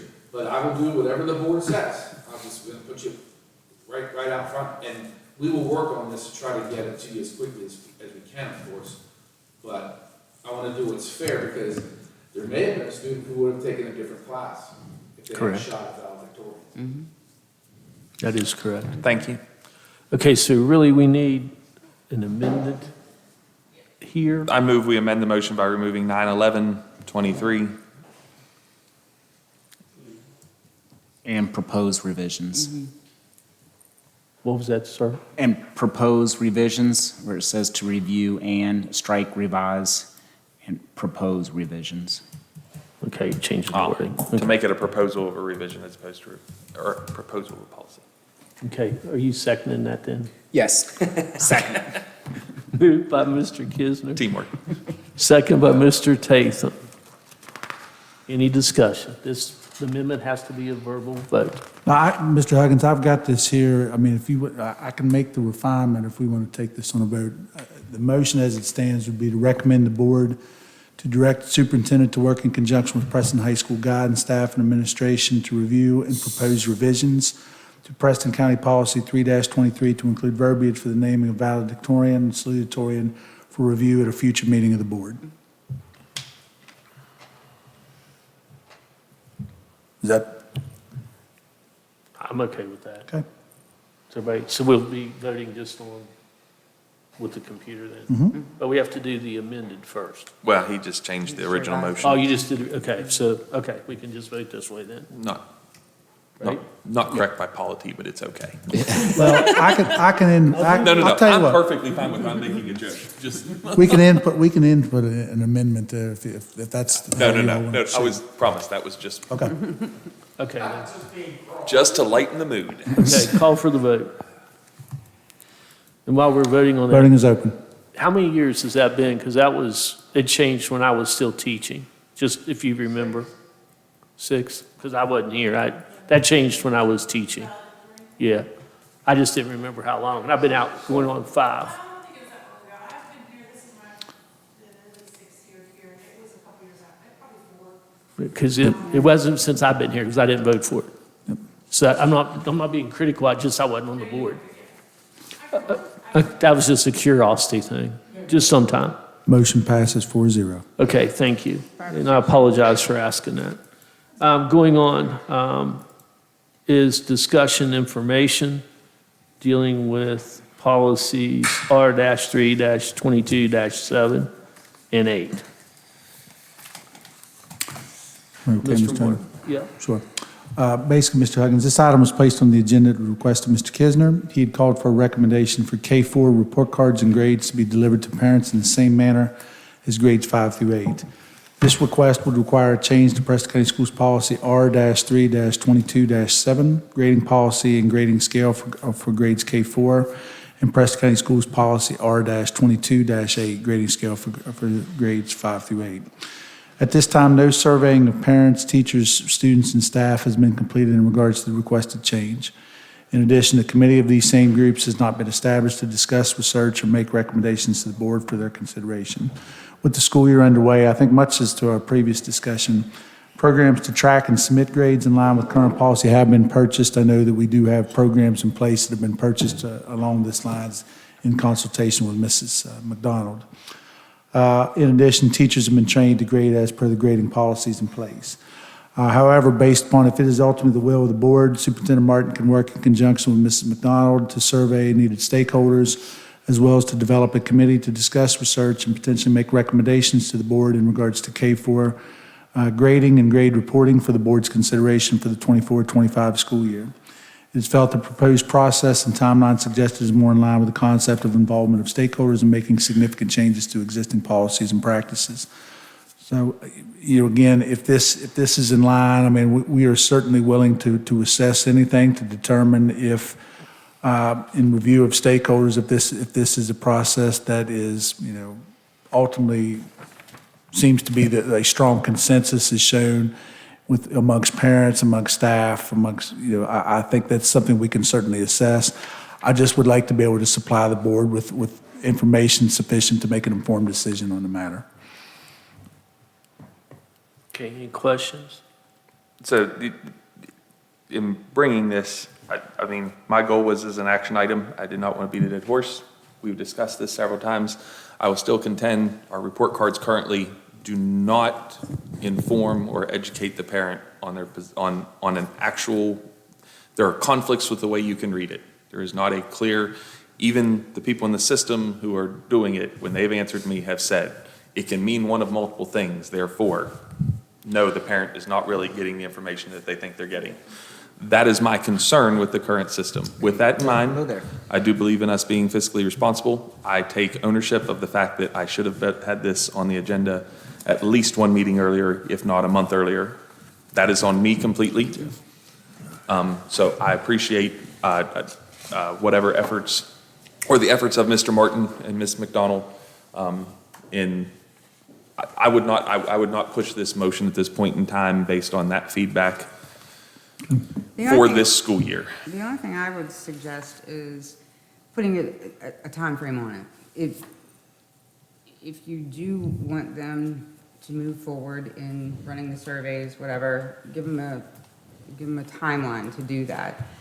And then you have time after you have all the information for discussion. And then if you have to change a policy, like, you know what I mean? Like, you need to set a timeline, or you'll find yourself in May. I would say this, I mean, Ms. McDonald, I think if we were making that decision by early spring would be, Yeah, I mean, if we're gonna go through this, I mean, we need to get a committee set, like, immediately, which would include administrators, Yeah. teachers, and parents. And because we would have to retrain the whole staff to do something new well in advance of starting another school year. So I think it's totally doable, but I think we would need to start right away. Yes. This would be something that we could give updates on regularly as we go throughout the year. And if I guess I'm going to ask the question here as well, and if the staff and the parents both are okay, your committee will have that to report back. You'll report back with your surveys. yes. Yeah, and I think we need to be open to the idea that we could still land in different places with different grade levels. I think we might get feedback from the upper elementary grades that support going away from standard space, whereas K1, 2 do not want to leave that. I think we need to leave ourselves open for different ages still needing something different as it was set the first time around. So just to clarify, and part of my complete confusion on this right now is that we had a very in-depth conversation about this subject matter at our meeting in the Central Preston gym. And that was right before we were getting ready to issue first semester report cards last year. And the feedback from teachers and administrators that when it says no surveys were done here, but that I reached out specifically, talked to teachers of multiple age groups in multiple schools, administrators, and asked. At that point in time, there was no articulation of any fiscal repercussion or any retraining. When you say retraining, this is not, understanding a 0 to 100% and an ABCDF is nothing new to anybody that's in our system. It's not and about- at that point in time, there was zero. Matter of fact, I had teachers say, we're a week before putting the grades in. Please do it now. Don't wait another week and let the first one go out. So I'm not getting that part of it at all. You're talking about teachers that have never used Schoology, though. I'm not talking about this necessarily the grading system of using a point-based system. I'm talking about doing it correctly so that it transfers into Weavis and so that they're putting the grade so that they know how to use their grade books. I mean, they've never used Schoology. It's not going to take a lot, but it will take something. I've already had the only meeting I will have with them in person all year. Well, all I know is, as a I mean, whole the group. administrators have just said, like, it can be done from our perspective with no issue, but they signed a letter in response to that conversation that said, because of some new teachers not being trained, that the principals, administrators stood in unison to say, please don't do it now. And I accommodated that. I took that feedback. But and again, said, we were already in the middle of a school year when that happened. We were not, what we can do this year is look at the policy, rewrite the policy, and be ready to implement a new policy next school year. Okay. It's very challenging for us to pivot when things have already been set. Everything's already rolling. We've had our opening sessions. We're just not ready to pivot now. Yeah, but I was saying, at that point in time, they said it could have been done then, and we were a week from delivering grades. You're saying right now, when we're 10 weeks from our first potential delivering grades, that there's not enough time. They were saying 1 week before we were delivering grades last year. I mean, if you go back and watch that meeting, I mean, 1 week before we were delivering grades, we could have done it. Again, I'm not pushing, I'm just saying, like, there's definitely something that I'm not getting, and I'm putting that on me. Well, I've heard Mr. Morton's It's more than feedback. just dumping, I mean, we have to rewrite the policy. Like, the policy says K-4 students will be graded on a standards mastery scale. So we have to rewrite the policy, and in order to do that, I think we should involve, feedback and a whole committee to sit down and make those recommendations Well, for our changes. policies have to be out to Two the board public meetings. as Yeah, well. so I'm not saying that, I mean, if I could send them an email right now, and it's just not the right way to go about it. Could we do it? Sure. But is that the way to get everybody on board in the same direction? I do not think so. Well, again, and I'm just, and you weren't at those meetings, but my biggest articulation is, again, the report card right now does not communicate, and that's what a report card is to do. I mean, parents are not getting what they should be to understand where their kid's at. But I think that needs to be ascertained through it. I mean, I personally I don't have that data to tell, that parents are telling me. Right.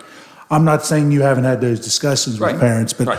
I think if we're seeing that parents are unilaterally providing us with that data to say we don't understand this process, then I think that we have to look at twofold. Do we need to do a better job in terms of communicating how to read and interpret those, or do we pivot to look at some type of policy change that would enact a more traditional grading standard? I mean, I think that has to be determined. Yeah, and I'm not going to push a committee one way or the other. I don't have a vested interest in which way we go. My interest is just making sure the teachers are prepared to do whatever it is that we ask them to do, just so you know. Let me ask you this. Did you say a little while ago some of the teachers were having trouble with Schoology? No, the K-4 teachers haven't used it before.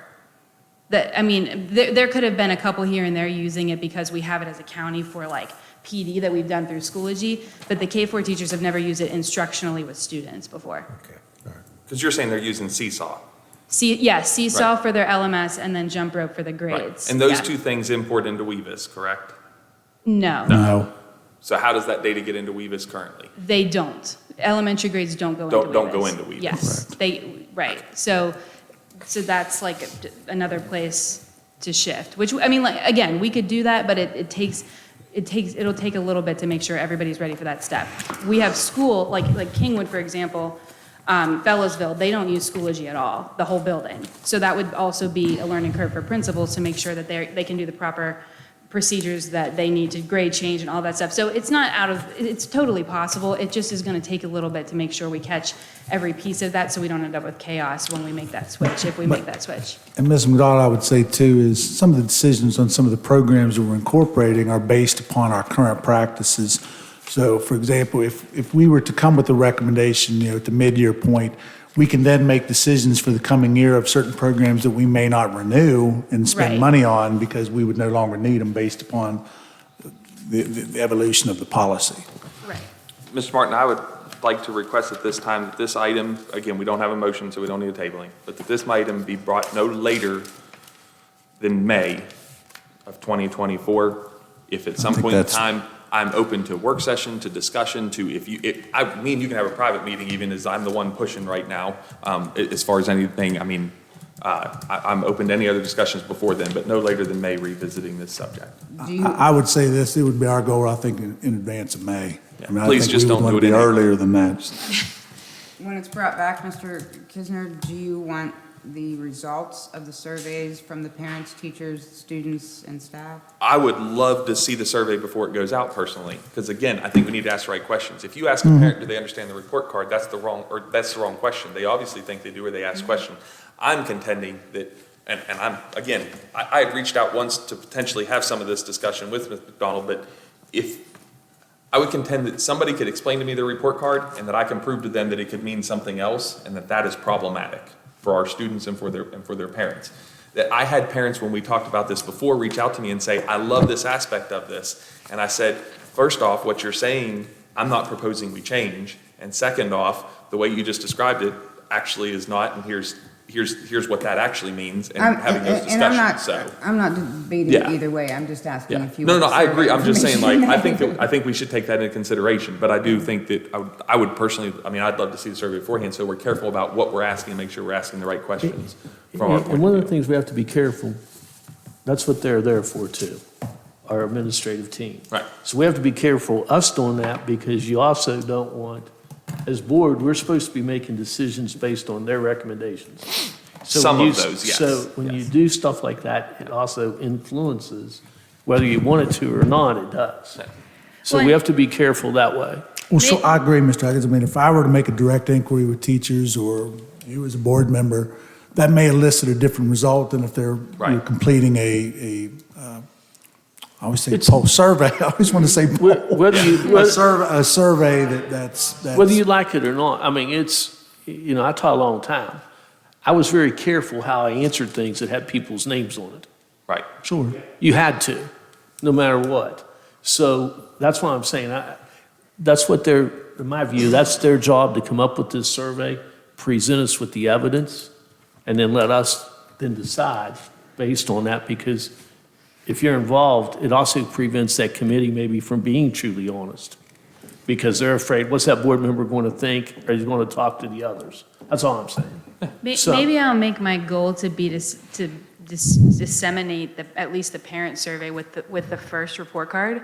I mean, that's what, late October or Yeah. something like that? Middle October. So that way we can at least get the initial data and then bring the committee in to decide what to do with it and go from there. Because I don't want to rush this, because especially getting input from every school building, it takes a long time. So I would like to get into it. And thank you, Ms. McDonald, and also thank you, Mr. Kisner. It is, and again, that's how we work these things out, but I appreciate it. Okay, moving on. Educational leave. At this time, entertain a motion for the board to approve the attached educational leave request. So moved. Second. Moved by Ms. Feathers, second by Mr. Kisner. Any discussion? Hearing none, call for the vote. I may need to get a vote. I don't know. Hold on one second here. I want to use my laptop. No, it's because I didn't have Mr. Zigray involved initially, and I'm not sure how to add him in at this juncture. We got to do it verbal. Do you mind doing a verbal vote? No. Zigray, okay. Might cost you a whole lot trying to figure out how to get that vote in later, is Can my I concern. do that all the time? Well, for this one, for the No, rest of this forever. meeting, probably so.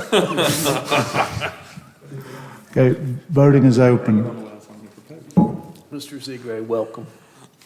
Since now we're in the point where I can say hello.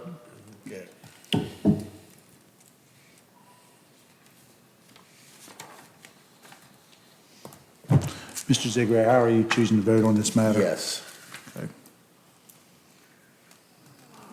Motion passes 5-0. Okay, the next one, I'm not sure how to read this. Am I? Wait 1 second there, Mr. Huggins.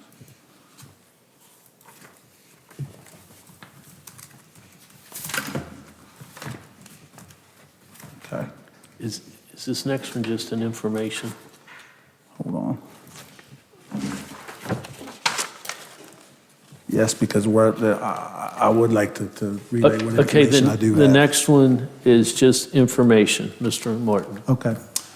Board members, at this time, based upon the information from the last meeting, I was asked, the board had questions, concerns associated with the pre-K universal, or the Preston County Universal Pre-K MOU between Preston County Schools and North Central West Virginia Community Action. Questions included, can a board member serve on the county pre-K core team? Can the board or superintendent direct employees of Preston County Schools to vote or push for the board, for board-supported recommendations to be adopted by the county pre-K core team? Board member Tatham also had questions and concerns about the wording and alignment of the criteria for enrollment form in section 10 of the MOU through the review of the previous meeting. The board directed me to seek legal advisement on these matters and report back. I have sought legal advisement. I have not gotten clarification statement from Mrs. Croyle at this time, but let me briefly just reiterate what's been asked of her. or at least from my interpretation, these were, I said, Mrs. Croyle, from our most recent board meeting, a few questions came up and the membership wanted clarified as I've discussed before. First, the board wanted to make a recommendation to the county pre-K core team for the criteria for enrollment form, see attached document, to include the area in which the student lives as a criterion point for consideration. The core team did add the requested criteria point in the form, but there were select board members who were not satisfied with maybe the valuation that was added on the criterion sheet at 10 points. Board asked if they could mandate our representatives on the pre-K team who are employees to push for the factor to be weighted more highly. I told them they could recommend, not require such action. I'm asking for advice if I'm correcting my thinking that the board nor myself are able to mandate certain actions by those pre-K core teams. Again, I have not received clarification back from Mrs. Croyle at this time. Board members also had questions about whether or not a board member could serve on the county pre-K core team. I pulled and attached a section of policy 2525. From my reading of the policy, it appears that the county collaborative team or the core team, each county must establish a county collaborative early childhood team, which includes a core team with, at a minimum, representation by the county school system pre-K program, which would entail Mrs. Radford, the county system, where am I at? I lost my spot. The county school system preschool special needs program, which would be encompassed by Mrs. Miller, a licensed community child care program in the county not operated by the county school system, which would be the Little Bear representative, and a Head Start program, which again, Head Start has representatives. Currently, our core team does have 4 members. At a minimum, it meets the minimum requirements. I personally did not read anything within policy 2525 that would restrict the board members being on that core team. I do have some concerns in regards to when a board member is part of a deliberating body who's making decisions on actions of said core team. But again, I've asked for Mrs. Croyle if there's any legal entanglement that would potentially create. But I am not finding it, I personally, in my read of policy 2525, cannot find where that action would be restricted per se. As we continue on, again, Mr. Tatham, I know you had questions in regards to the wording and alignment of the criteria, and I've supplied Mrs. Croyle with the video footage from our meeting so that she had a point of reference as well. I've tried to articulate the questions that I see. A few things that I had potentially suggested. As I understood, and I don't want to put words in your mouth, Mr. Tatham, I know that you had some concerns with from what I understood, the alignment of Section 10 and the enrollment criterion sheet.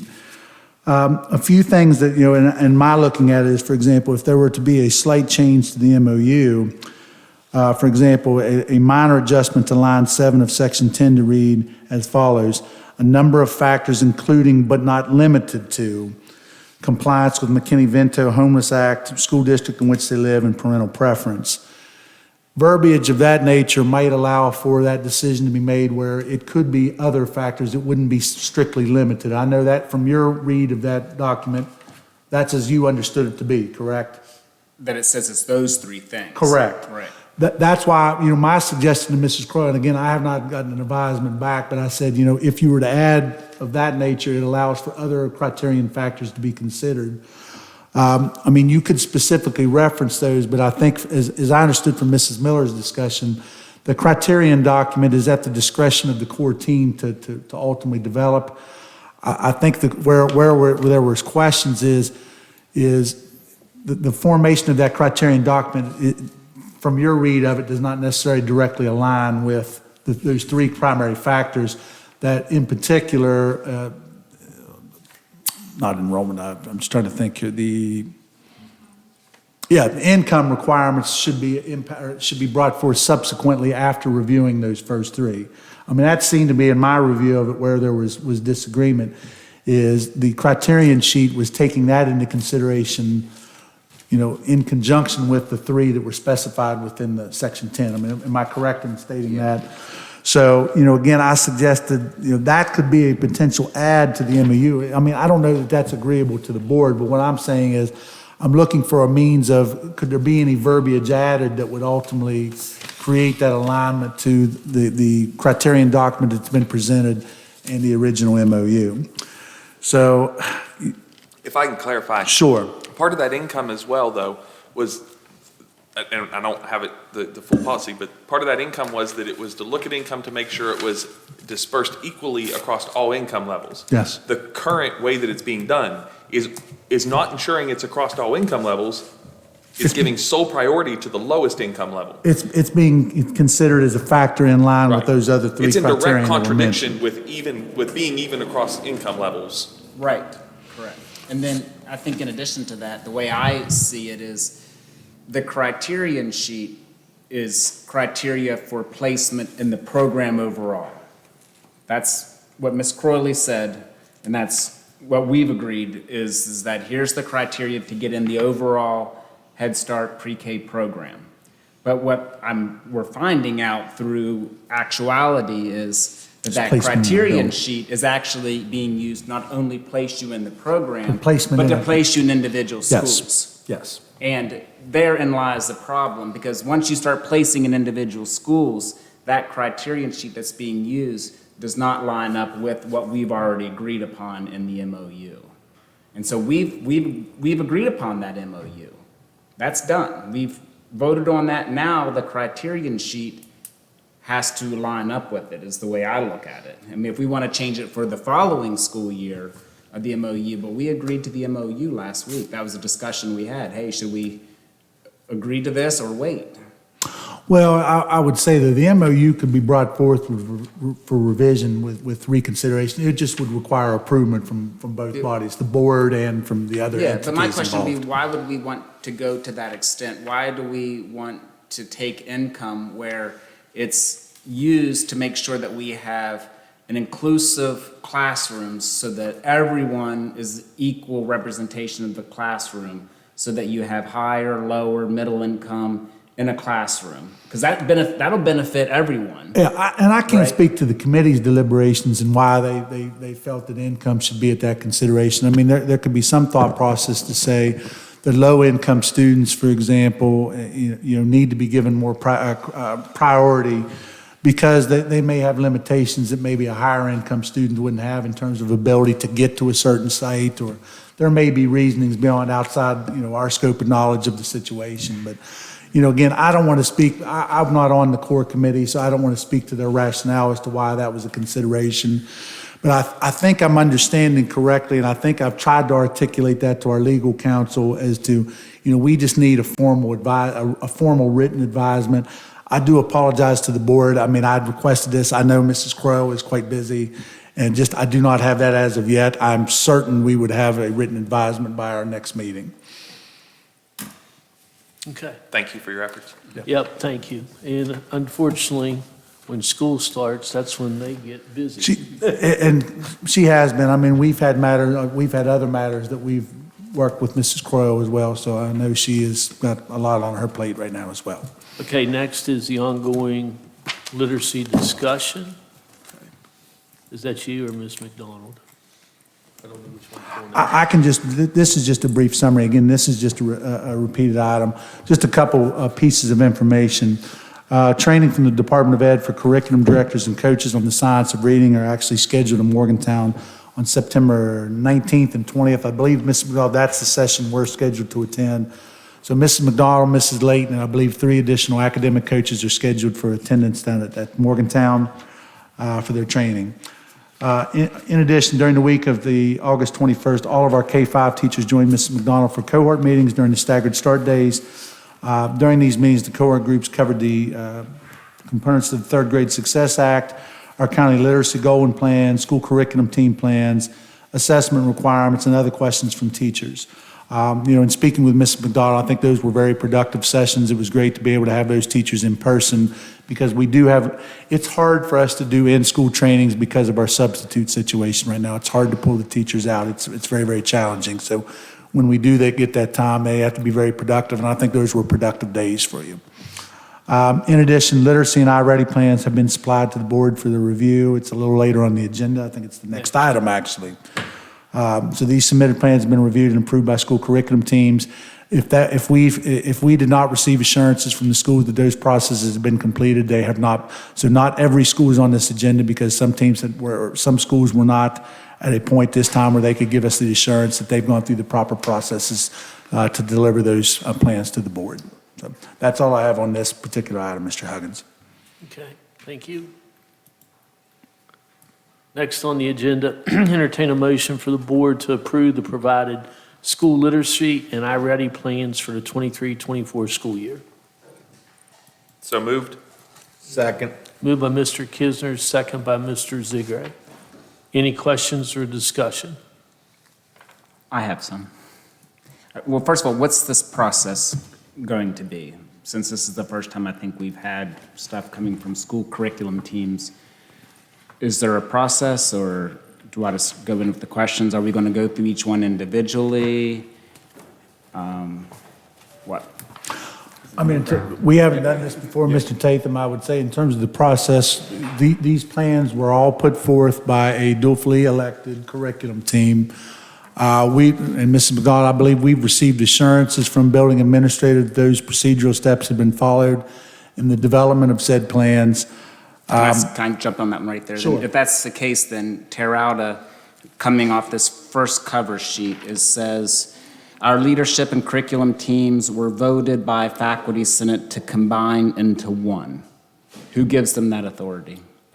Well, I mean, they're deeming themselves as, I just think it's a lot of the same members. That just means that instead of having two teams, their curriculum team will serve as their leadership team. That's my assumption. And just the code had said that the curriculum team was to be elected by the faculty senate. Mm-hmm. And in the case of Terrata, I believe what happened was the faculty senate literally nominated those members of the leadership team so that they could do dual purpose. So that, I believe that the faculty senate did do it based on what the code said as far as choosing that team. Now, it just happens that that team is in a dual role. They're doing leadership and curriculum. Okay. If that helps to. That was debated on several schools. Would they maintain two teams versus one? It's kind of cumbersome. Who all's on a leadership team? Well, that would vary from school to school. There's teachers on it, though? Oh, sure. Okay, because, I mean, that's fine. I saw that and I was wondering why. But then on Terrauta's actual sheet, it only has 3 people It only has listed. 3 people there, but on the other full sheet, it has the full list of them. Yeah. Yeah, I agree because the with you. school I know curriculum the same team thing. is made up of 5 people, but on Terrauta's, there's only 3 people listed on the plan. Yeah, you are correct on the plan, because I looked at the same thing. The full sheet, yeah, if you go to the thing that he printed out, if you go down to the bottom of that, it lists the full list of them, if that's helpful. Okay. Because I'd noticed the same thing and had the same questions. You have to have a representative of at least 3 teachers across the grades, and I'm like. Has to be a counselor as well. And a counselor. And the list that's on the actual cover sheet for Terrata did not meet those requirements, but if you look at the full list on the other one, it does. On If the that's front helpful, sheet. sorry. Okay. So then what are we doing then with the process? So that we have duly elected curriculum teams, and they're presenting to us in writing. Are we going to go through them, or? I No, mean, we're- Mr. we're Tatham, just- it we're was just a request, approving all it was of them. requested that these plans be brought forth for the board's review. I believe all of these plans were placed on the agenda in a timely manner. I mean, I think this is just an opportunity, if the board has specific questions or concerns about any or all of these plans, we will Okay. certainly try to answer those questions. Okay. So a couple of general questions I have then. So it appears that we're looking at iReady as both an assessment and as a form of instruction, correct? Yes. Okay, so with the instruction part of it, we had a parent concern at a meeting, I believe at South Preston, about how parents, or how can a parent see the lesson that was like a pathway lesson once it's closed out? What is the, I mean, it can. Are you turned on? And you Okay, might no, I turn think it- I think it's good, okay. The pathway lessons can only be seen when you're sitting next to the kid. You can see how they performed, but not the actual questions when it's over. so then we're saying, as a board, then we're talking about approving a program that creates content for a student, but that student has no way to take it home and show a parent or get any feedback after they complete it. I mean, the program itself gives them feedback. And so if they would fail a lesson, they would take a different one that fills in the gaps and keep working until they're moving up the ladder. But is there of any skills. feedback from a teacher, a human, to the student of saying, you read this passage, you answered this is wrong because of this? No, the program does that while they're doing the lesson. So no, a live teacher doesn't do that unless a teacher was to sit with them and do the lesson side by But side. that's not how it's designed, though. It's Right. not designed for that. So Right. basically, the student doesn't get any feedback from the teacher, Not from a live teacher. not from a live teacher. But it's this, the program gives them like a little chat box where it Yeah, says. basically, like if they would click the wrong answer, it would say, whoops, that's not it. Let's go backwards and try this one again. See this, remember how to do this, and it would show them again and give them the question again. Okay.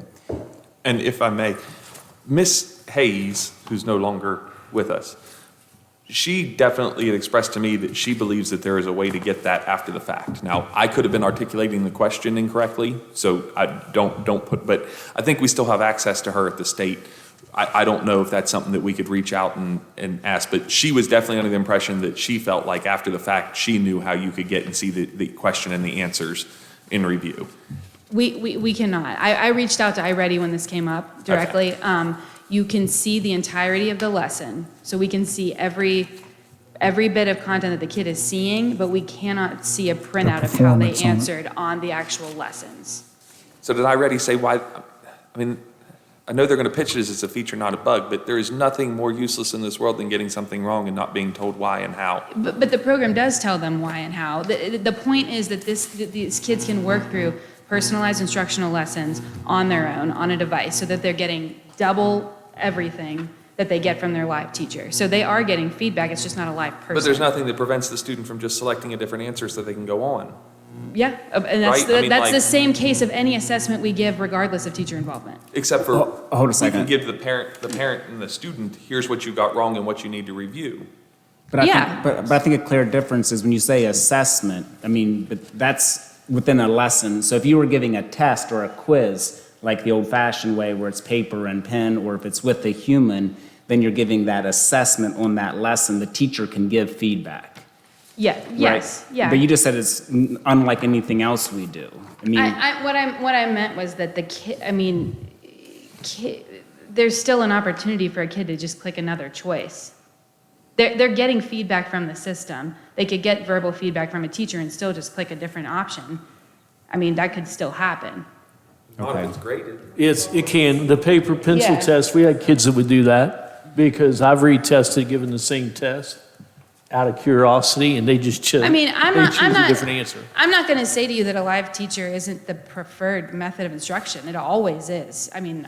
There's nothing better than somebody that can sit side by side a student and work through problems with them. Absolutely. This is just an additional tool we have to target missing skills. That's the point of it. Well, and I would say, Ms. McDonald, a lot of times when students are working on this particular aspect of the program, the teacher in that instance may be working small group with other kids in the class.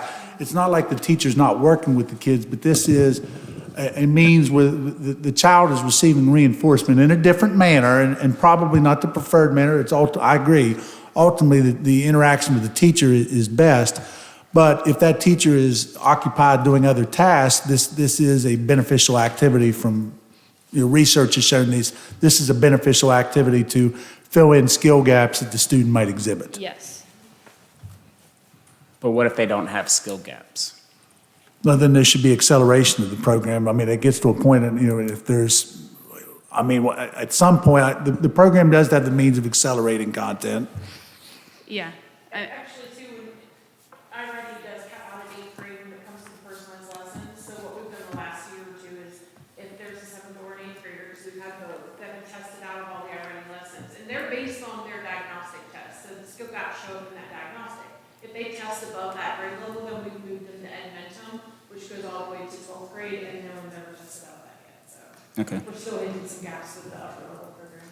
And so do students get grades for their iReady lessons? That was a decision school curriculum teams had to make as part of their plan. I suggested that they do not.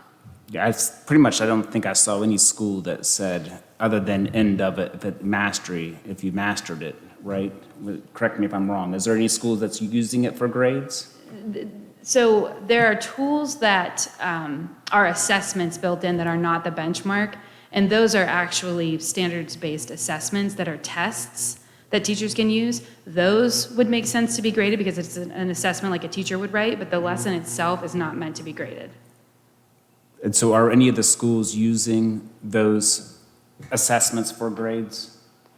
There could be. Some schools gave the teachers the option to use mastery checks if they wanted to. Yeah, I thought I saw one school, maybe Central, I'm not sure. But otherwise, for the other schools, is it my understanding that because I read through these, but it's a lot of information. Yeah. Other than that one school that give them the option, the other schools are saying, hey, you have to do the lessons, and you got to do the X number of 2 lessons a week, or the time, but you're not getting graded for it. I'm just clarifying, did I read that correctly? I mean, before I could swear to that, I would want to go back through and read them all myself, but yes, I believe that to be true. You think that's roughly? Yes, yeah. So I kind of go back to like our homework policy. Our homework policy says that if we're going to make students do something, then we take the time to grade it and give them a grade and give them feedback on it. It's hard for me to wrap my head around is that we're basically putting students on iReady from the instruction standpoint. I'm fine with iReady from the benchmark for the assessment. From the instruction standpoint, we're putting students on it with the headphones on, and they're kind of on their own. They're not getting a grade for it. They're not really getting any feedback from it. They're not able to talk to their teacher about what they've learned on the lesson, and they're not able to talk to their parents about it, and they can't talk to their classmates because each kid may be doing a different lesson. I just don't see how that benefits the students. Okay, so, I mean, are you suggesting that we don't use it? I mean, I'm just trying to come back to the point of the plan, because we're going to use this we're using this as an assessment tool.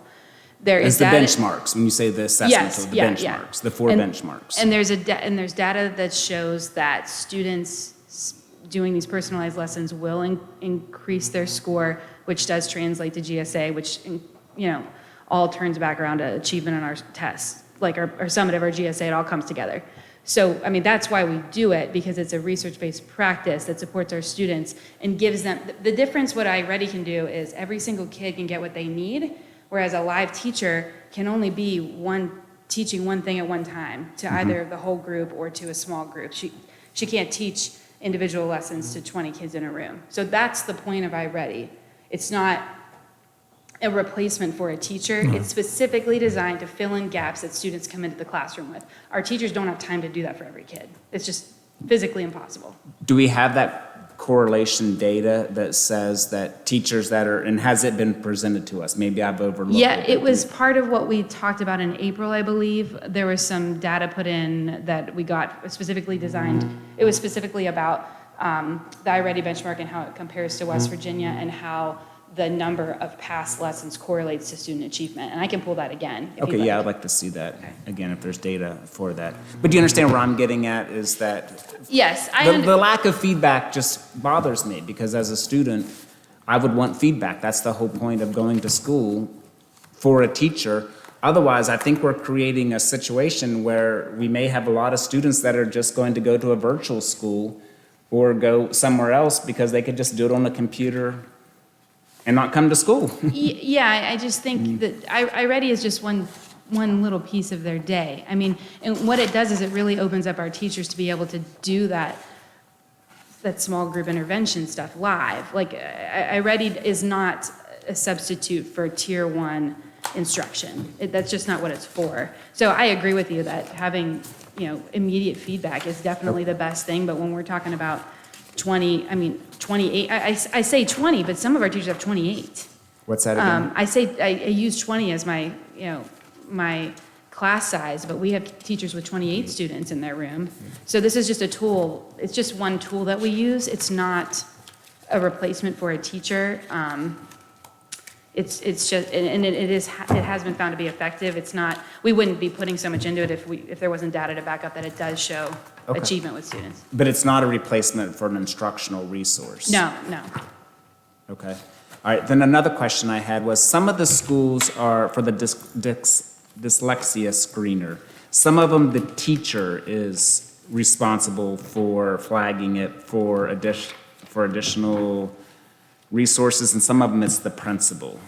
Why wouldn't the teacher be across the board, since they're actually with that student?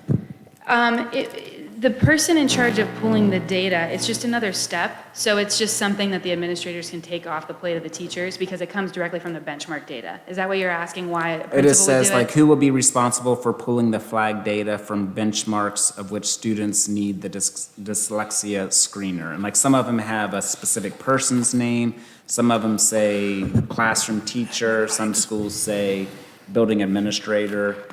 I was just wondering what the I mindset told was. them that the data had to be pulled, and that they needed to figure out in their building who made the most sense to pull it. But, yeah, and I would say in many instances, principals or a dean or an academic coach might have the admin rights, and maybe just are more knowledgeable and more comfortable pulling that data. Yeah, I mean, it doesn't really, it has to be done, so the point of, I mean, somebody has to do it. So a school, the schools had the discretion to decide who was going to do it. And so they each chose based on their own specific setting. I was just wondering why. Yeah, I didn't What give the them any mindset was. suggestions on that. I just told them what the process would look like and told them they needed to decide somebody in their building that would be responsible for that. Okay. Those were most of my questions.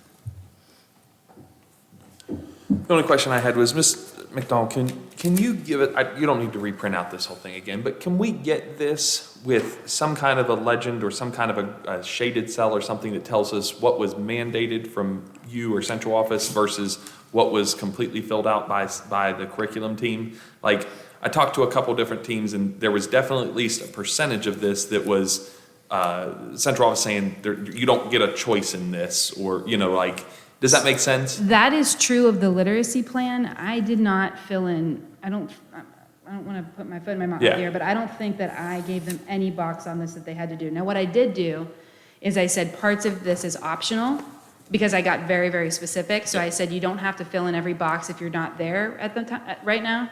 But the yellow, I think it was the yellow, I said, you must come up with an answer for this, because there are things that have come up, questions that have been asked, you must come up with an answer for the yellow.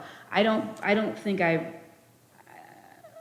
Right, mean, we just got a document as a whole per school, so I was just saying, like, in those documents, if there's some way that we can designate, like, this is, I see what you're saying. So the way this is set up, what I gave them is in the gray. That's the information I provided, Right. and the questions, and then the next box, the yellow or the white, is what the schools entered into the box. So this particular document doesn't have anything from me as far as mandated pieces of the puzzle. I just listed the resources to help them make their decisions. The literacy one, it does show, there's a section in bold, that is what I included before I gave them the template, under assessments.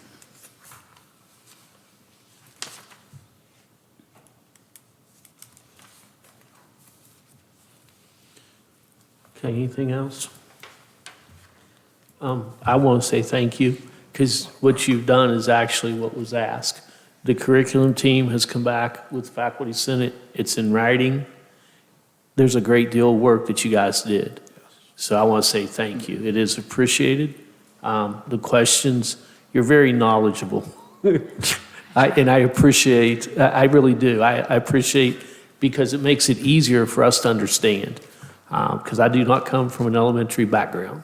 Well, and I want to say, this has been a very good process. I think our schools understand a lot better about all the different pieces. I think before, there were a lot of decisions just not being made at all. So teachers were just doing what they felt fit best in their own classroom, as opposed to a more centralized decision about how some of these things went. So it was a good process to have them hyper-analyze, especially after we've been using this program for for several years now.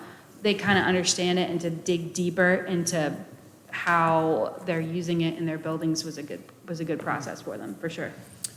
Can I add to that too? I'd also like to thank you. I mean, I ask a lot of, maybe you think they're pointed or not, you don't think they are, but I try to ask pointed questions so we can improve the process. And I appreciate the work that's going into this. And I would like to make the request that we could start looking at the curriculum team's plans for the following school year, 24-25, maybe in that March, April time standpoint, so that we could get this finalized, so the teachers go into the summer knowing, hey, this is exactly what we're doing.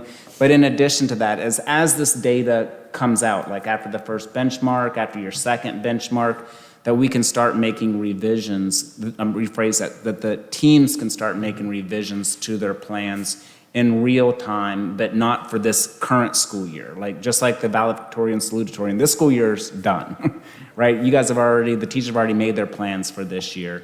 And so I kind of almost look at this as the following school year, even though I know it's not. I mean, this is going on now.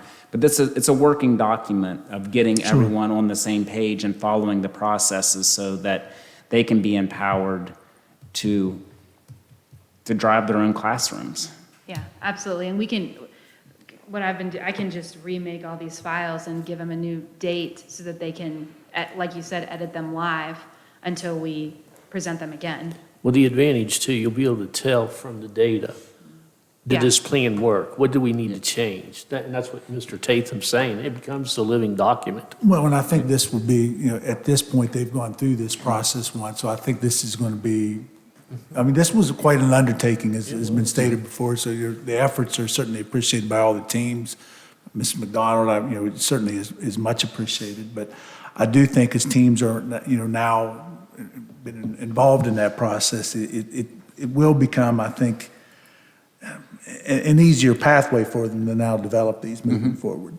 Yeah, and I think it'd be almost kind of fun to take a lot of these documents and simplify them down so that we can see them all together, because I like seeing how one school's doing something, like say Aurora's doing this, but then another school was doing something totally different.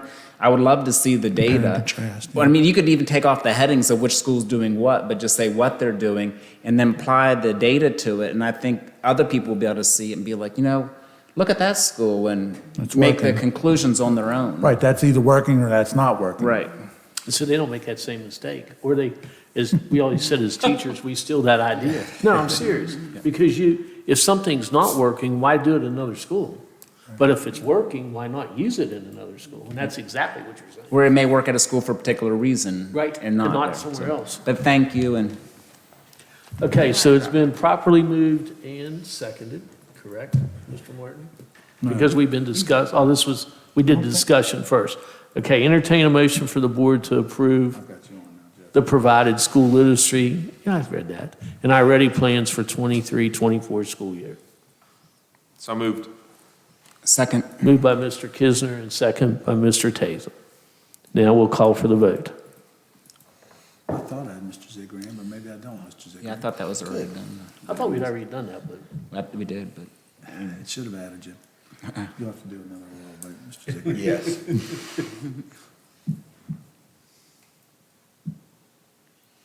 Went up to the roll call and I added him. I don't know why he's not in there. Oh, popped up. Did it pop up? yeah, because he was late, it's going to be late. Yeah. Well, I'm going to indicate to you that oral yes, but maybe the next vote it should pop in. Motion passes 5-0. Okay, the next is the discussion, information, coaching cycles. I just requested, so first off, Ms. Layton, thank you for being here. I had said this at a previous meeting, but you were not here. But please, board, we had an excellent presentation led by Ms. Layton at the model schools. And again, He really did brag on you. I'll take up for you. I truly believe that credit should be given where due. And I got to attend a session, every session that was available, I was able to attend one, and it really was top notch. And what I would have expected out of sessions, excellent job, and appreciate your leadership there. And I think Preston County was represented better than I can state here. But at that, I have said I don't know if I've ever said in one of these meetings or just in private meetings, but the coaching model does not click in my head as one that would make sense or work. I, as a professional, would have a hard time if somebody came into my building and said, hey, you're doing this, let me tell you how to do it better just because I have a title of coach or whatever in this. And so I struggle with understanding that. I received some confirmation that our coaches have had some pushback as part of that presentation that was given. So part of my thought is, I don't feel strongly enough to say that since it doesn't make sense to me, we should stop it, right? That is not my proposal. But my proposal is, there was a lot of things that was given that says we're seeing some very positive things come out of that, and that we have coaches that are saying we've got some very positive feedback. So my thought was, what are we doing, or can we do something to track coaching cycles and directly correlate the success of those, or one way or the other, right? To be able to see, here's where we had coaching cycles, and to see the performance in whatever metrics, whether we're using GSA scores or our, these other assessment, whatever, but some way so that other teachers can look at it and not just, hey, you got this position, therefore you must be a great source of information, but be able, that we can actually correlate that and push that through our district and say, look at the direct results. This person had these math scores last year, they went through this many coaching cycles and they have these scores. Is there something that we can be doing to be able to see the success, advertise the success, and get more people to buy into this? Because it's an investment that we're doing. I would like to see that investment get as much as we can out of it. Well, the answer is we are. So that we actually spent a lot of time, the end of last year through the summer, beginning this year, and we don't really have that on the agenda, but that's something we can put on the agenda. Is we have a lot to share about that, honestly. There's a lot of documents that were created by our coaching team that outline the kind of the role of every person in the process, how you go about requesting a coaching cycle, and then how we collect data during those cycles. So there's a lot. We have a lot about that, so maybe we just need to present that. We're still kind of rolling it out. That's why we haven't done it yet. So, yeah, basically, in the spring of last year, I asked coaches to start keeping some kind of data, and it's complicated because they're all doing very different kinds of work.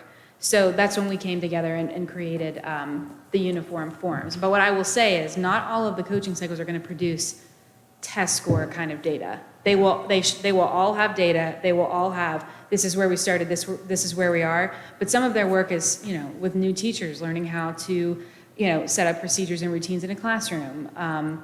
Things like helping a fifth grade teacher who has a student working at a second grade level figure out how to pull the materials for that student and scaffold their work. So not all of it's going to translate directly to iReady and GSA scores to be highly needed and necessary work. But I think we need to be able to show evidence of every single cycle that has occurred, regardless of what the data is, and a log of how they're spending their time. Absolutely. Right. And again, you guys are certainly the experts of being able to figure out what the metrics are to tell what coaching cycle was effective and how you point to that. And maybe you divvy it up and you decide coaching cycles where it's a training, which I didn't even know coaches were doing that. Like, like training how to pull that data, but right, like divvying that up into, this is a training coaching cycle, this is an improvement of grades, whatever. I just wanted to start the conversation. Are we doing something? If we are, can we see that? Because we haven't seen anything of that nature yet. Sure. And if not, how do we get something started? That was the purpose of me asking for this to be, is just, again, I understand you guys believe in it. I don't know. This is not my area, but how do we make sure that if it is working or not, we have metrics that we can figure out, right? Because this has been a major investment with those title monies. And so, and if it's, let's not say if, assuming that it's working, how do we use the data of it working to get more buy-in? How do we get to the point where we've got to say, hey, we need another coach because we've got so many coaching requests because we're seeing these improvements, how do we do that? And so, just one thing I can share with you, and we'll show you this, but we just finished developing our coaching request form. And the way that works is teachers can request kind of what she said, they can request a little bit of, a really targeted skill, or they can say, come sit down with me, we'll develop a skill together. But a coach is never put in the position where we say to the coach, this person's broken, go fix them, because that doesn't work. You're absolutely right. So what we do is it's teacher requested, unless a principal may be working with a teacher from an administrative side and then say to the teacher, I'm going to give you some resources to help you. I'm going to suggest that you get a coaching cycle. And then when that happens, they get a coaching cycle, but it's not the coach is going to tell on the teacher back to the principal. Like, it's not set up that way. So it truly is, we've really worked hard to establish that so that the teachers don't feel like someone's coming in to tell them what to do. And I think that's why we're showing a lot of success. So I just wanted to say that. Again, I'm here rooting for you. Yeah, we'll share that. What can we do to make sure we expand it? So we'll. Yeah. And the only question, just because from the model schools thing, since we're here now or whatever, my understanding is part of that model schools approach was they're saying like your principal's going into the classroom helping to make your teachers better teaching, okay? So I can see an aspect of that, but I can also see how somebody who's in administration, maybe teaching wasn't their skill, like, which is, they wanted an administrative degree. So, I mean, do we do anything to take into account, like, administrators that wasn't their forte? I think we have to do a lot of professional development. I mean, I'll give you an example, Mr. Kisner. I mean, I was a middle school teacher. I taught 7th and 8th grade for 10 years. My first principal job, I'm primarily in a lower elementary environment. I had to learn a lot. So certainly we try to target our professional development for our administrators because that frequently happens. I mean, the programmatic level that one taught at is not necessarily always where you're going to land administratively. So I mean, that was just one thing that I was saw. a school counselor, and then I was a high school Right. principal. So, yeah, and we actually, a lot of our principals meetings, our summer principals academies is kind of centered around that. But when we talk about working with ICLE, that has been a focus of a majority of our work with them, is that they're one-on-one coaching with our principals, focusing on those same things that we're reiterating. And that's also what we did with those one thing plans, to teach them how to do walkthroughs, what to look for in those walkthroughs, how to teach it to their people. And then those coaches come in and work one-to-one with those principals to reinforce it. So yes, absolutely. Okay, I've had these conversations more from a preaching perspective. Some preachers are good administrators, some preachers you don't want at your board meeting, right? Like it's Some of them don't speak well. yeah. So anyways, that was one question I had that I'm not sure, some people are going to be great administration, but not necessarily good as a teacher. And I hope we have some way that we account for that. We're like, you know what? That's not your wheelhouse. But let's not make you the person. But at the same token, I'm going to tell you from the classroom, Mr. Ziegler, I think, would agree with me. When you have the principals that are in their classrooms and they know what's going on, it's easier to support the teachers. And you have a better relationship. So the principals that are actually doing that, I think they build the relationship versus the ones that you only see that they have to come when us old guys, what they do once every 3 years, I think, or whatever it was, whatever the law was, that's all they came in. So when they're there and they know what's going on now, it's easier to defend. And if that instruction's being done. Yeah. That's all. No. That side. One of the things that the model schools just says, like, they should be your best teacher. And I'm like, I don't. Yeah, not necessarily. They should be giving pointers to your teachers. And I'm like, I don't know. Again, I was just asking. Yeah, and that's a fair statement. But thank you again, truly. And to everybody that helped with the model schools thing, excuse me, Ms. McDonald. I just know Ms. Layton was the leader of that. And thank you again. Okay, moving on. And that was good. Next, I'll entertain a motion to approve the schedule of checks to be written. So moved. Second. Moved by Mr. Kisner, second by Mr. Ziegler. Any questions or discussion? Hearing none, call for the vote. You're in there now, Mr. Ziegler. Shucks. Technology. I've never had to add somebody in mid-meeting like that, so I'm learning that.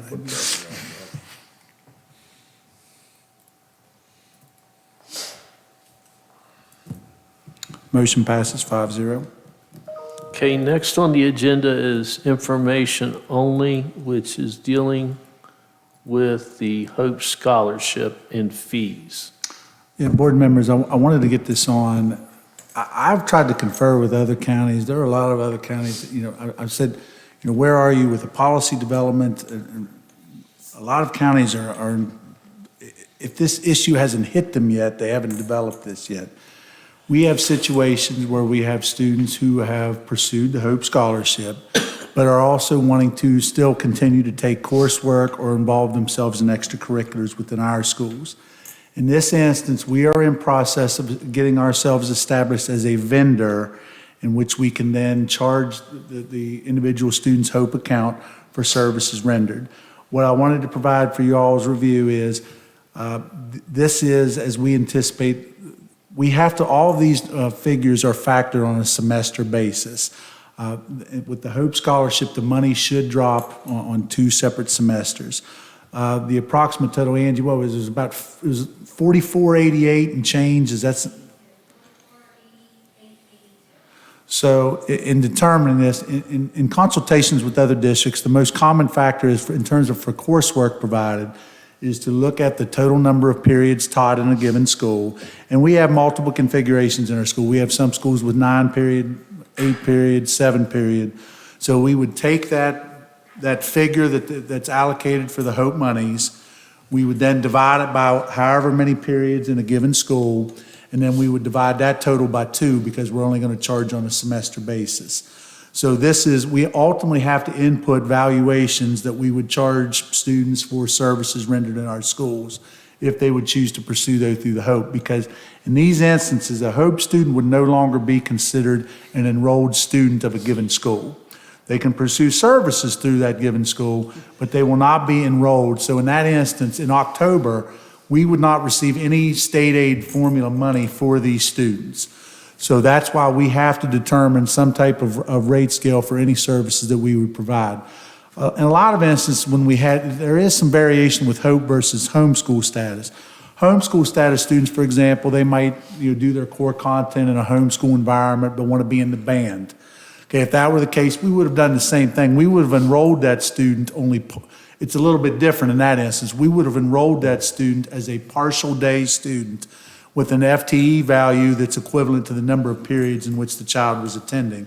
So we would only get a fraction of the state aid money. In this instance, we're not going to get any state aid money on any students pursuing this. We have to bill them accordingly for services provided. So I did want to lay out what we have there. The laptop usage, again, I think that was looking at a depreciating scale of the laptop in terms of the purchase price. Same thing with the iPads. And I would tell you in terms of any of the athletic fees that are proposed, we looked at middle school and the fact that middle schools typically the coaching salary points are lower. They typically have less travel associated. So we felt that should be a lower base fee versus high school, larger coaching salaries, significantly more travel and so forth. High school football, we looked at that simply due to the exorbitant cost for high school football for equipment. So we tried to make these decisions in line with, I think there was a process involved in this. We do not have vendor status yet. We are trying to work in conjunction with the Treasury to get this established. But we do have multiple district students right now that are currently pursuing services that are also HOPE affiliated. Now, the guidance we've received from the HOPE or from the Department of the Treasury is that a student that is designated as an approved and funded HOPE student, that we also have an accompanied notice of intent that we are to drop those students from our enrollment, because again, we can't be claiming the student for the state aid formula while they're also concurrently being funded via HOPE. So I just wanted to for the board's benefit, to try to explain our processes of what we're looking at as it deals with this particular issue. And this is kind of new to all of us this year. This was something was not brought forth last year, but we do have some students that are pursuing these services now, so we do need to have a defined rate. It will be our intent. I will work to get a policy in front of you. The policy itself probably is not going to lay these out. It's just procedurally how we would handle matters.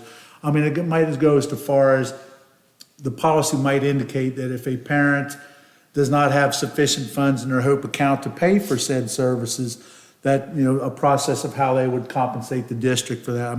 We need to get that all laid out, and I'm going to have to try to work in conjunction maybe with another district who's got this established.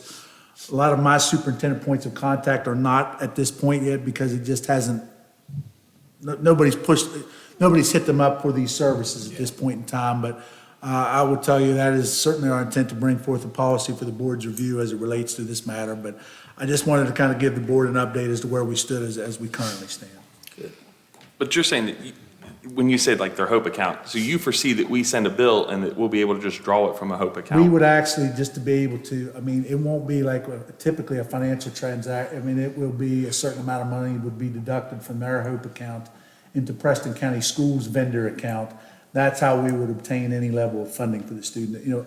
We won't receive any state aid formula for them, as I understand the situation. The state runs the HOPE account, is what you're saying? You'll send them, The Department of the Treasury, it's called, what is it, Angie, an EMA account, I believe, where, like any practitioner, if someone's running a micro school or if someone's running a private school, they all have to be established as vendors. We're going to have to establish ourselves as a vendor in which students could purchase Yeah. services from us. Yeah, but that's, you suspect that we're not gonna be out there giving services that we're not likely to get paid for. You're suspecting that, or you're saying that the state generally manages these HOPE accounts. Now, somebody may run out of money in their HOPE account, meaning they have to pay a person. And that's an instance where we need to have a policy to say, Right. what's the procedural step if they don't have sufficient funds in their HOPE account? Right.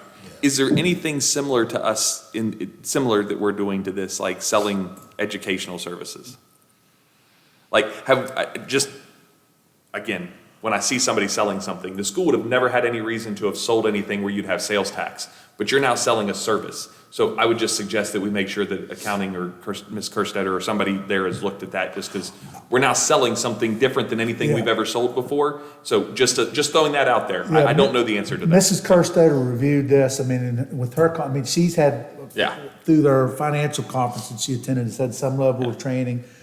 She felt like this was definitely in line. I mean, honestly, from everyone I've talked about in terms of the per course cost, that's how everybody's doing it. They're looking at that allocation total, dividing it out by the total periods. I mean, I think that's the only fair way to do it. The one thing that we did look at, those considerations, is certain courses might be, from a cost efficiency standpoint, CTE, there's a lot of supplies involved. So, I mean, that might be something we have to add to this.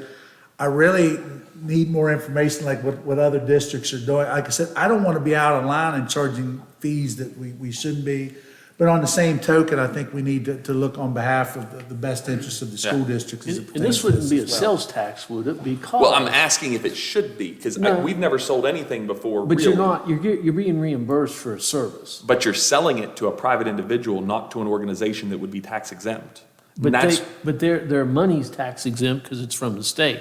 The money we get for each kid is I can tax get exempt. I don't know. I can get clarification on that. You see what I'm saying? I've not been informed like that we need to do anything, but I I was mean, just throwing out there to cross our T, it just will look bad if we should and we weren't, because Oh, again, yeah. you have to pay it if you don't collect it, you're supposed to. And I I have was- no idea. This is just, I'm asking, because to me, this is probably different than anything we've ever sold, right? Yes. So I'm just saying that we, asking if the question had been asked, I assume Ms. Kerstetter is ahead of me, but that's all I was trying to and I think we articulate. could reach out to Mrs. Willard with the Treasury Office, and she is always very, very helpful with any questions that we put forth.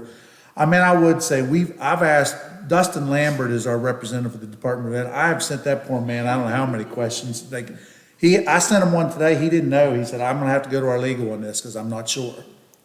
So, you know, we're continuing, like, actually, I don't know, maybe we're asking more questions than most, because we've had several questions that have somewhat stumped him. He's very good to get back to us, but we're definitely learning That's a through good this thing. process. We're asking a lot of questions. That's what your job is. Yeah, we really are. We I really are, appreciate so. you being ahead. I would suggest round up, don't do .38 Yeah, I was gonna say, a cents. couple comments I would 250. have, especially for the athletic fees. I think we need to take into account our insurance, liability insurance, not just the coaching salaries, but the insurance things.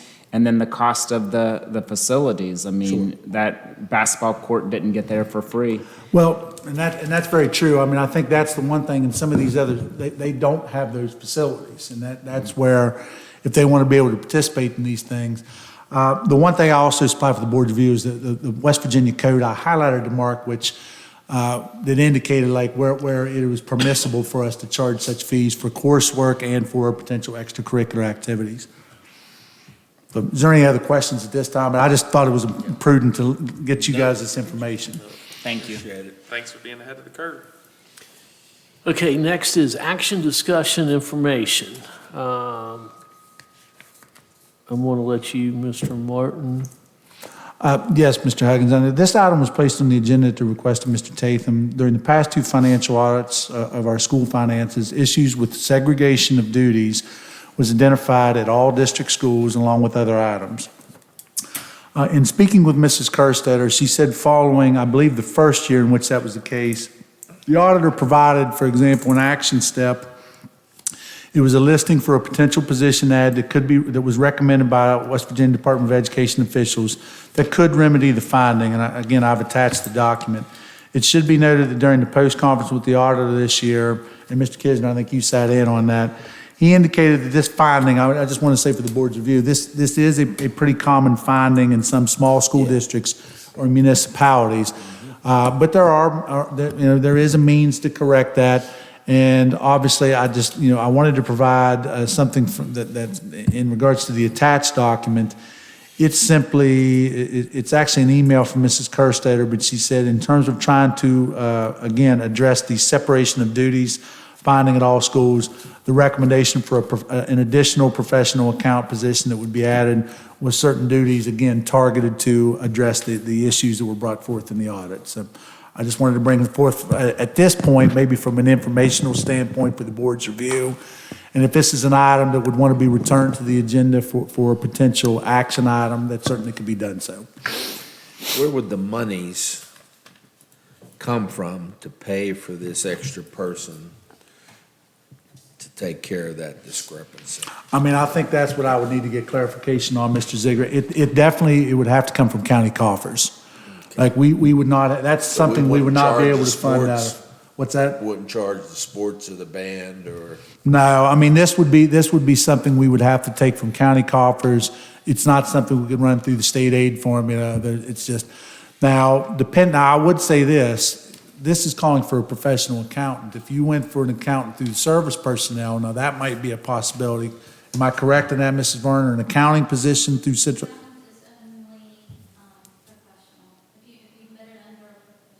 Well, no, we have an executive secretary / accountant 3, I think.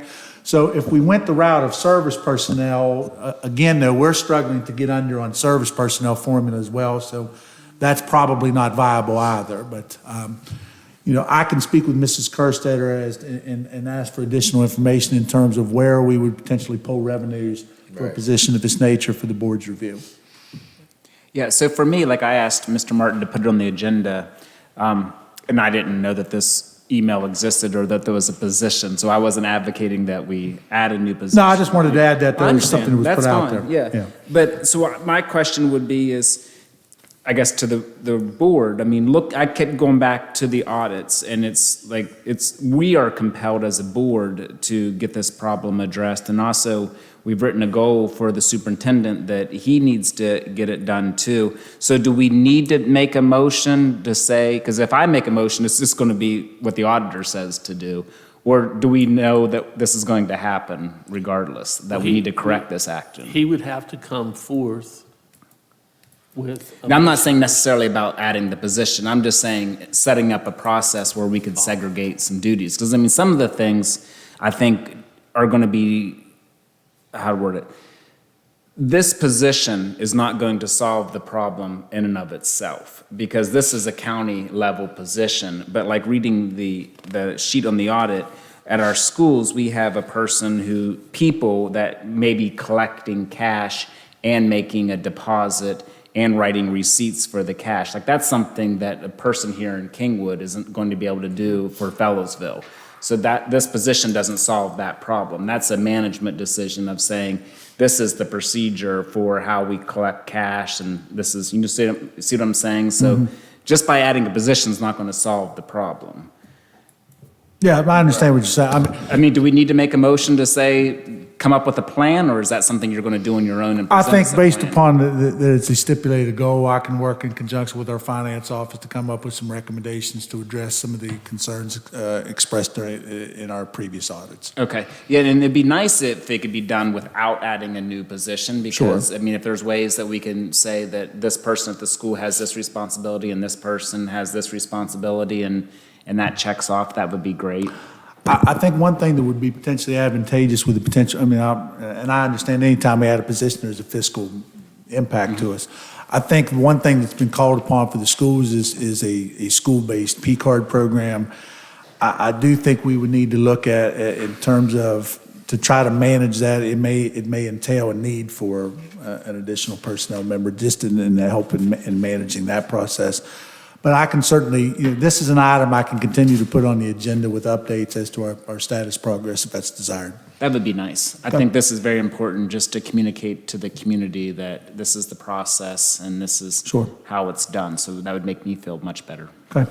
The one comment I make just from being at the audit is just the auditor made it clear. I want to improve on these. I'm right with you. And one of the ideas that I'd mentioned in that auditor's meeting to Mr. Martin and Ms. Kerstetter was that I don't know if it's possible, but to me, we could look at something with some of these segregation of duties of secretaries doing things at other schools, right? So like Brewston and West are a similar size. Brewston secretary doing some of the things that need segregated for West, and West, trading those off. Now, they're not going to be fully equal, and there's a lot of things there, but that was one of the things I just suggested. Ms. Kerstetter says there would be some problems with that maybe we can look at, maybe we can work through, maybe we can't. The one thing that I would definitely point out in Ms. Kerstetter's and Mr. Martin's defense per se, not so much, but he made it clear, again, most of the municipalities in this county get this same finding. It is not fiscally possible for many, in many instances, it is not fiscally possible to solve that. It is a finding that they expect to have. Now, I'm not saying that there aren't things, we should definitely do things that we can improve, and we should definitely look at each one of them and try and see. Maybe we come up with the determination, no, we don't want to invest $70,000 into another position between payroll and benefits, but we need to have those discussions. I'm completely with you. Well, I'll say, we can't just have the discussion. We got to have a better plan, because we can do something to make it better. Right. That would be the first thing. And those things that we do better could be at no additional cost. Right. Because it would just be designating who does what at each facility. Right. And I will second call everyone's attention to what was put in the news this weekend about Taylor County schools, of saying other counties may have this problem, and that's what happens when you have this problem. Right. And I don't want that here. And the way to avoid that is this. No, I'm completely with you. I think we definitely need to look at them and see what can we address. But for full disclosure, the auditor was very clear that there are many instances where it cannot be fiscally possible or responsible to actually solve it, even though it's always a finding, and we want a perfect finding. We want a perfect with no findings is our goal. But Okay, thank you both, Mr. Tatham and Mr. Martin, looking at it and continuing. Okay, moving on. It's just information only, the maintenance work order system update.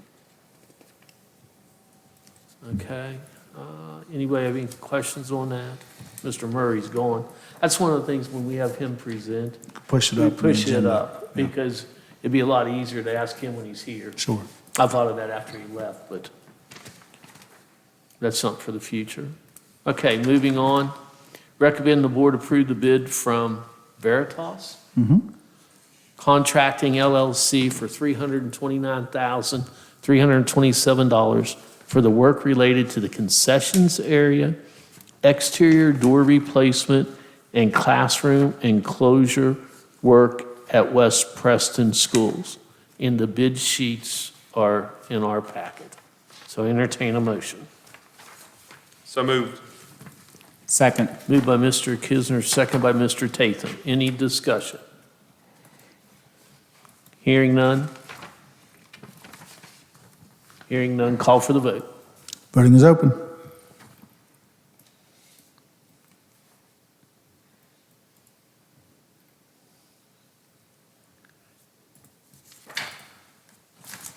Motion passes 5-0. Next on the agenda, entertain a motion for the, wait a minute, let me start this again. Recommend the board approve the MOU between Preston County Schools, Preston County Sports Association for the use of the Preston County Soccer Complex for the 23-24 school year, August 29th, 2023 through August 28th, 2024. So moved. Second. Moved by Ms. Feathers, second by Mr. Zigray. Any discussion? Yeah, I have one question. For number 4, it says that there's zero payment. I'm assuming a lawyer has reviewed this. My business law told me that you had to have exchange of value, something to be of consideration for it to be a valid contract. I mean, does it need to have a dollar amount? I mean, it hasn't in Like a years, dollar? Mr. Tatham, I would say it hasn't in years past. I can clarify on that, and if we would need to make arrangements to do that. I know this has been a long-standing agreement. The This exchange- just primarily allows for us to be able to use the lower soccer field facilities for practices or other I understand. activities. You see what I'm getting at? I'm just, The exchange of services, when we did this, what I was told was because then we allowed them to use the turf field. They have, and they have done that. I don't know that that's spelled out in the agreement, but we have permitted them, when there's not conflict with the facility, to use the turf field in line with when they file a facility request form. I mean, so I don't know if That that's would be the only thing I would say, like, you know, from business law, you have to have an exchange of value to be a I can contract. consult, obviously, I still need to get back with Mrs. Crowe on the pre-K issue, so I can consult to see if we're okay on this. Like I said, I know that we have passed this for a number of years. I can speak, you know, we could bring this back forth, if we were in error on this, I can bring this back forth, you know, requesting a dollar exchange if Okay. that's necessary. it's probably been. I don't know who this association is. What are they doing? It's the soccer association with the lower fields here down below the ROTC. You know, again, we do utilize the facility quite a bit during soccer season, in the fact that, you know, we have a boys and girls soccer team who they can't use the turf field concurrently. So often they'll alternate, and also gives them opportunities when they play on grass. Right, so that they have an opportunity to do that. And it also allows the football team time to utilize the turf field, so that the soccer then has another location to play or practice. And we are, They own the field, Mr. Kisner, it's their field. Yeah. And we're using Okay, it. that's what so it's just getting us permission for our soccer players to Yep. use yeah, it. Central uses it, the high school uses it, even during the daytime. Cross-country uses, because we actually cross their property. We typically, the middle school cross-country championships are typically start and finish areas down there. Gotcha. Thank you. Okay, any other questions? And he'll find that out. Yep. And then we could, if something would happen, we could. If we would need to bring that forth, I'll speak, I'll get with Mr. Robinson and We we can can bring that back. amend the if we need motion do to that. just say that it's passed, assuming that Ms. Croyle signs off that there doesn't need to be an exchange of value if you would like. Or if you don't want to deal with an amendment, we can just table it to this. I think this way is fine. Mr. Martin, I'd be curious to know if it's fine without a dollar amount. I'd like to know why. Okay. Just for my own knowledge. Sure, Absolutely. okay. Okay, call for Free the legal vote. advice?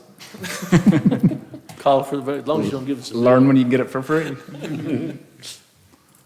When Mrs. Varner attends the sessions with Bowles Rice, we load up on questions. Like we're paying for participation in that, but we get as many questions in as we can. And the one thing while we're voting, they have worked so well with us. It's probably been 15 years roughly. I mean, so it's one that they also need publicly thanked for, because. And they keep the field immaculate. They cut it, it's always in good shape. Yeah, it's very nice to be able to use it. Okay, moving on. I have No, a, you need to announce the results of that vote. Oh, I'm sorry. Motion passes 5-0. sorry, I'm trying to get to it. I had a question, even though Mr. McCrum brought it up. I was trying to figure out a way to appease. Can we add a section, and this is, if we have to do it on next time, I don't know. I don't know how that works, so. Can we add a section on our agenda, simply presentations instead of delegations? Yeah. The delegations would be the 5 minutes that he's saying that we're not following our policy, which has, to the best of my knowledge, kind of been, and I'm not criticizing, I always thought they were loud when people presented. But if you have a section of presentations, then those people, that Get way. more time. They have more time. Without, and the delegations would still be limited to 5. Mr. Huggins, I think I can just add that to the agenda. That's not, I mean, honestly, I kind of like the idea of that because I've plopped those in the delegation section just didn't know where to because put I 'em. didn't know where else to put them. But those groups too, you do want to try to front load them towards the front of the agenda, but we can put it towards the front of the agenda. Yeah, I think it should be right after. Right after the delegations. Yeah, So, let the yes, delegations I come. can get that added on future agendas. Unless without anybody- issue. No, that's fine. I think that's great. I still feel the agenda should be approved before we go into delegations and all that, because sometimes in delegations, there's been action. That's true. It's an action statement, So but we've move, not approved. you're asking for the agenda to be. After call to order, the agenda should be the second thing. Yeah, as soon as you call the meeting to Okay. order, I think we should approve the agenda. That's true, Because that because sets we the, have done that. that sets the To game plan. following, Because when they've presented, we have gone, it's been as an action item. You're right. okay, I can make those adjustments to the next agenda. Okay, that was just something I actually had on top of my paper to try to change, because I was trying to figure out a way to make sure we followed what we were Yep. supposed to. Can do that. Possibly for a future meeting, at the past meeting, we had the presentation on game changers, and then they were, if we were going to take action on that, it was going to be on a previous meeting, but it wasn't on this meeting. So I'm just saying if. Yeah, we haven't had I just have not, we needed to get with the PHS guidance and with the start of Okay. school. I was just checking It that. will be our intent to follow up and get that back on the agenda. Okay. Is there anything else for the next agenda? Mr. Martin, I don't know per se All that we need consent on the notes, agenda, too. but in the Beat of Excellence, do you think we could put out like one of those, by the way, the texting this year is so much better, Oh, good. right? I'm not getting, I don't know, something changed, because I'm not getting 8 parts separated where you get part 2, 7, 3, 1, Mr. 8. King, I would say like- too is we do have an email feature on there now. So Okay, but- if I can check your kids' accounts if we want to go email. Okay. Well, I said, we can, but could we put out, well, I just said, the texting is way better. I don't know if they changed something, if we changed something, but at least the You're right, the message- text was kind of messy. At least the message now, somebody can take the time to actually read, if they, I mean, like, as far as that goes. But do you think that we could send out something in that about the, from your Beat of Excellence, the 422, that's in there, and then, something about the parent involvement in Title I? Just, the parent involvement in Title I obviously is way too long. Like, it'd just be hey, please know there's a parent involvement opportunity in the Beat of Excellence with your kid, and maybe on the 422, sending out that link with a short blurb just about if you want to see your child's curriculum or something Sure. through those things, if you think that would be okay to do, to send out. The other things that we don't forget, which board member wants to be on the meeting Wednesday night? I'll go. Okay, Mr. Tatham? And then what we can do, the rest of, too. and there could be a You second. can have up to 2. And then the rest of us can kind of come back and forth if we need to. Okay. Does anybody else want to be on it? You don't have to, I'm just asking. I had considered going, I didn't know if we were even allowed. Again, I am new to this levy thing, but I had considered going just to see, because again, I have zero knowledge or anything of how those go, just to observe.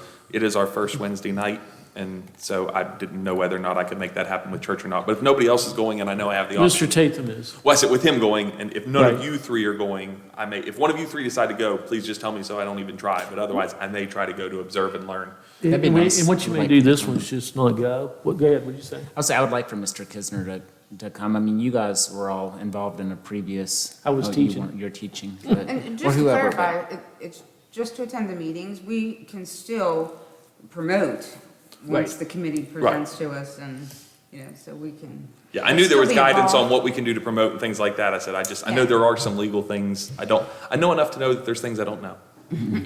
Well, we just have to be very careful with how we utilize school resources. When we use the term promote, we will provide factual information as to the value of the levy. I think we just have to be careful from a school district standpoint. Now, the levy committee themselves has a little more leeway in terms of Right. very active promotions, so. But we can attend like informational Sure. meetings and such. Go ahead, I'm sorry. No, I had something separate, so if you're still commenting, go ahead.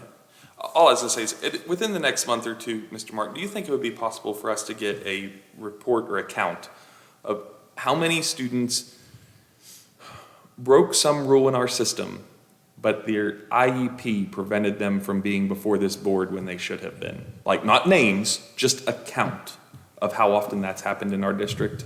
Occurrences that would have need Resulted to be in- brought before the board Right. But they were not, because the IEP prevented that in regards to a manifestation process. in any way that the That's what it IEP would prevented be. that, That's what yes. has to That's be. my understanding, is that, Yeah, I could call Laura Schaefer, probably have that number right now. I mean, we know how many instances that would be. okay. We can get that Okay, determined. if we can get that number, just, thank you. That's all I have. Okay. I'll shut up. Take a Benadryl. Anything else? Take a Benadryl. Since you don't get headaches, give him 2 of them. What love. Any other comments? Okay, again, ladies, thank you both for being Thank here. you, guys. It is much appreciated, the job you're doing, your knowledge, and staying until 9:15 after you've worked all day. We do appreciate you. At this time, entertain a motion for adjournment. So moved. Second. Motion by Mr. Tatham, second by Ms. Feathers. Any discussion? Hearing none, call for the vote. Let's stay You're longer. getting quicker and quicker with that. Ms. Feathers used to vote no all the time, so I'm making You sure I haven't get seen that that for out. a while, have you? That's the part we had laughter tonight. Yeah. We had Motion laughter passes tonight. 5-0, and it is, what, 9:15? Nine- 9:17. 9:17, okay. It's early, yeah. Mr. Ziegler, all over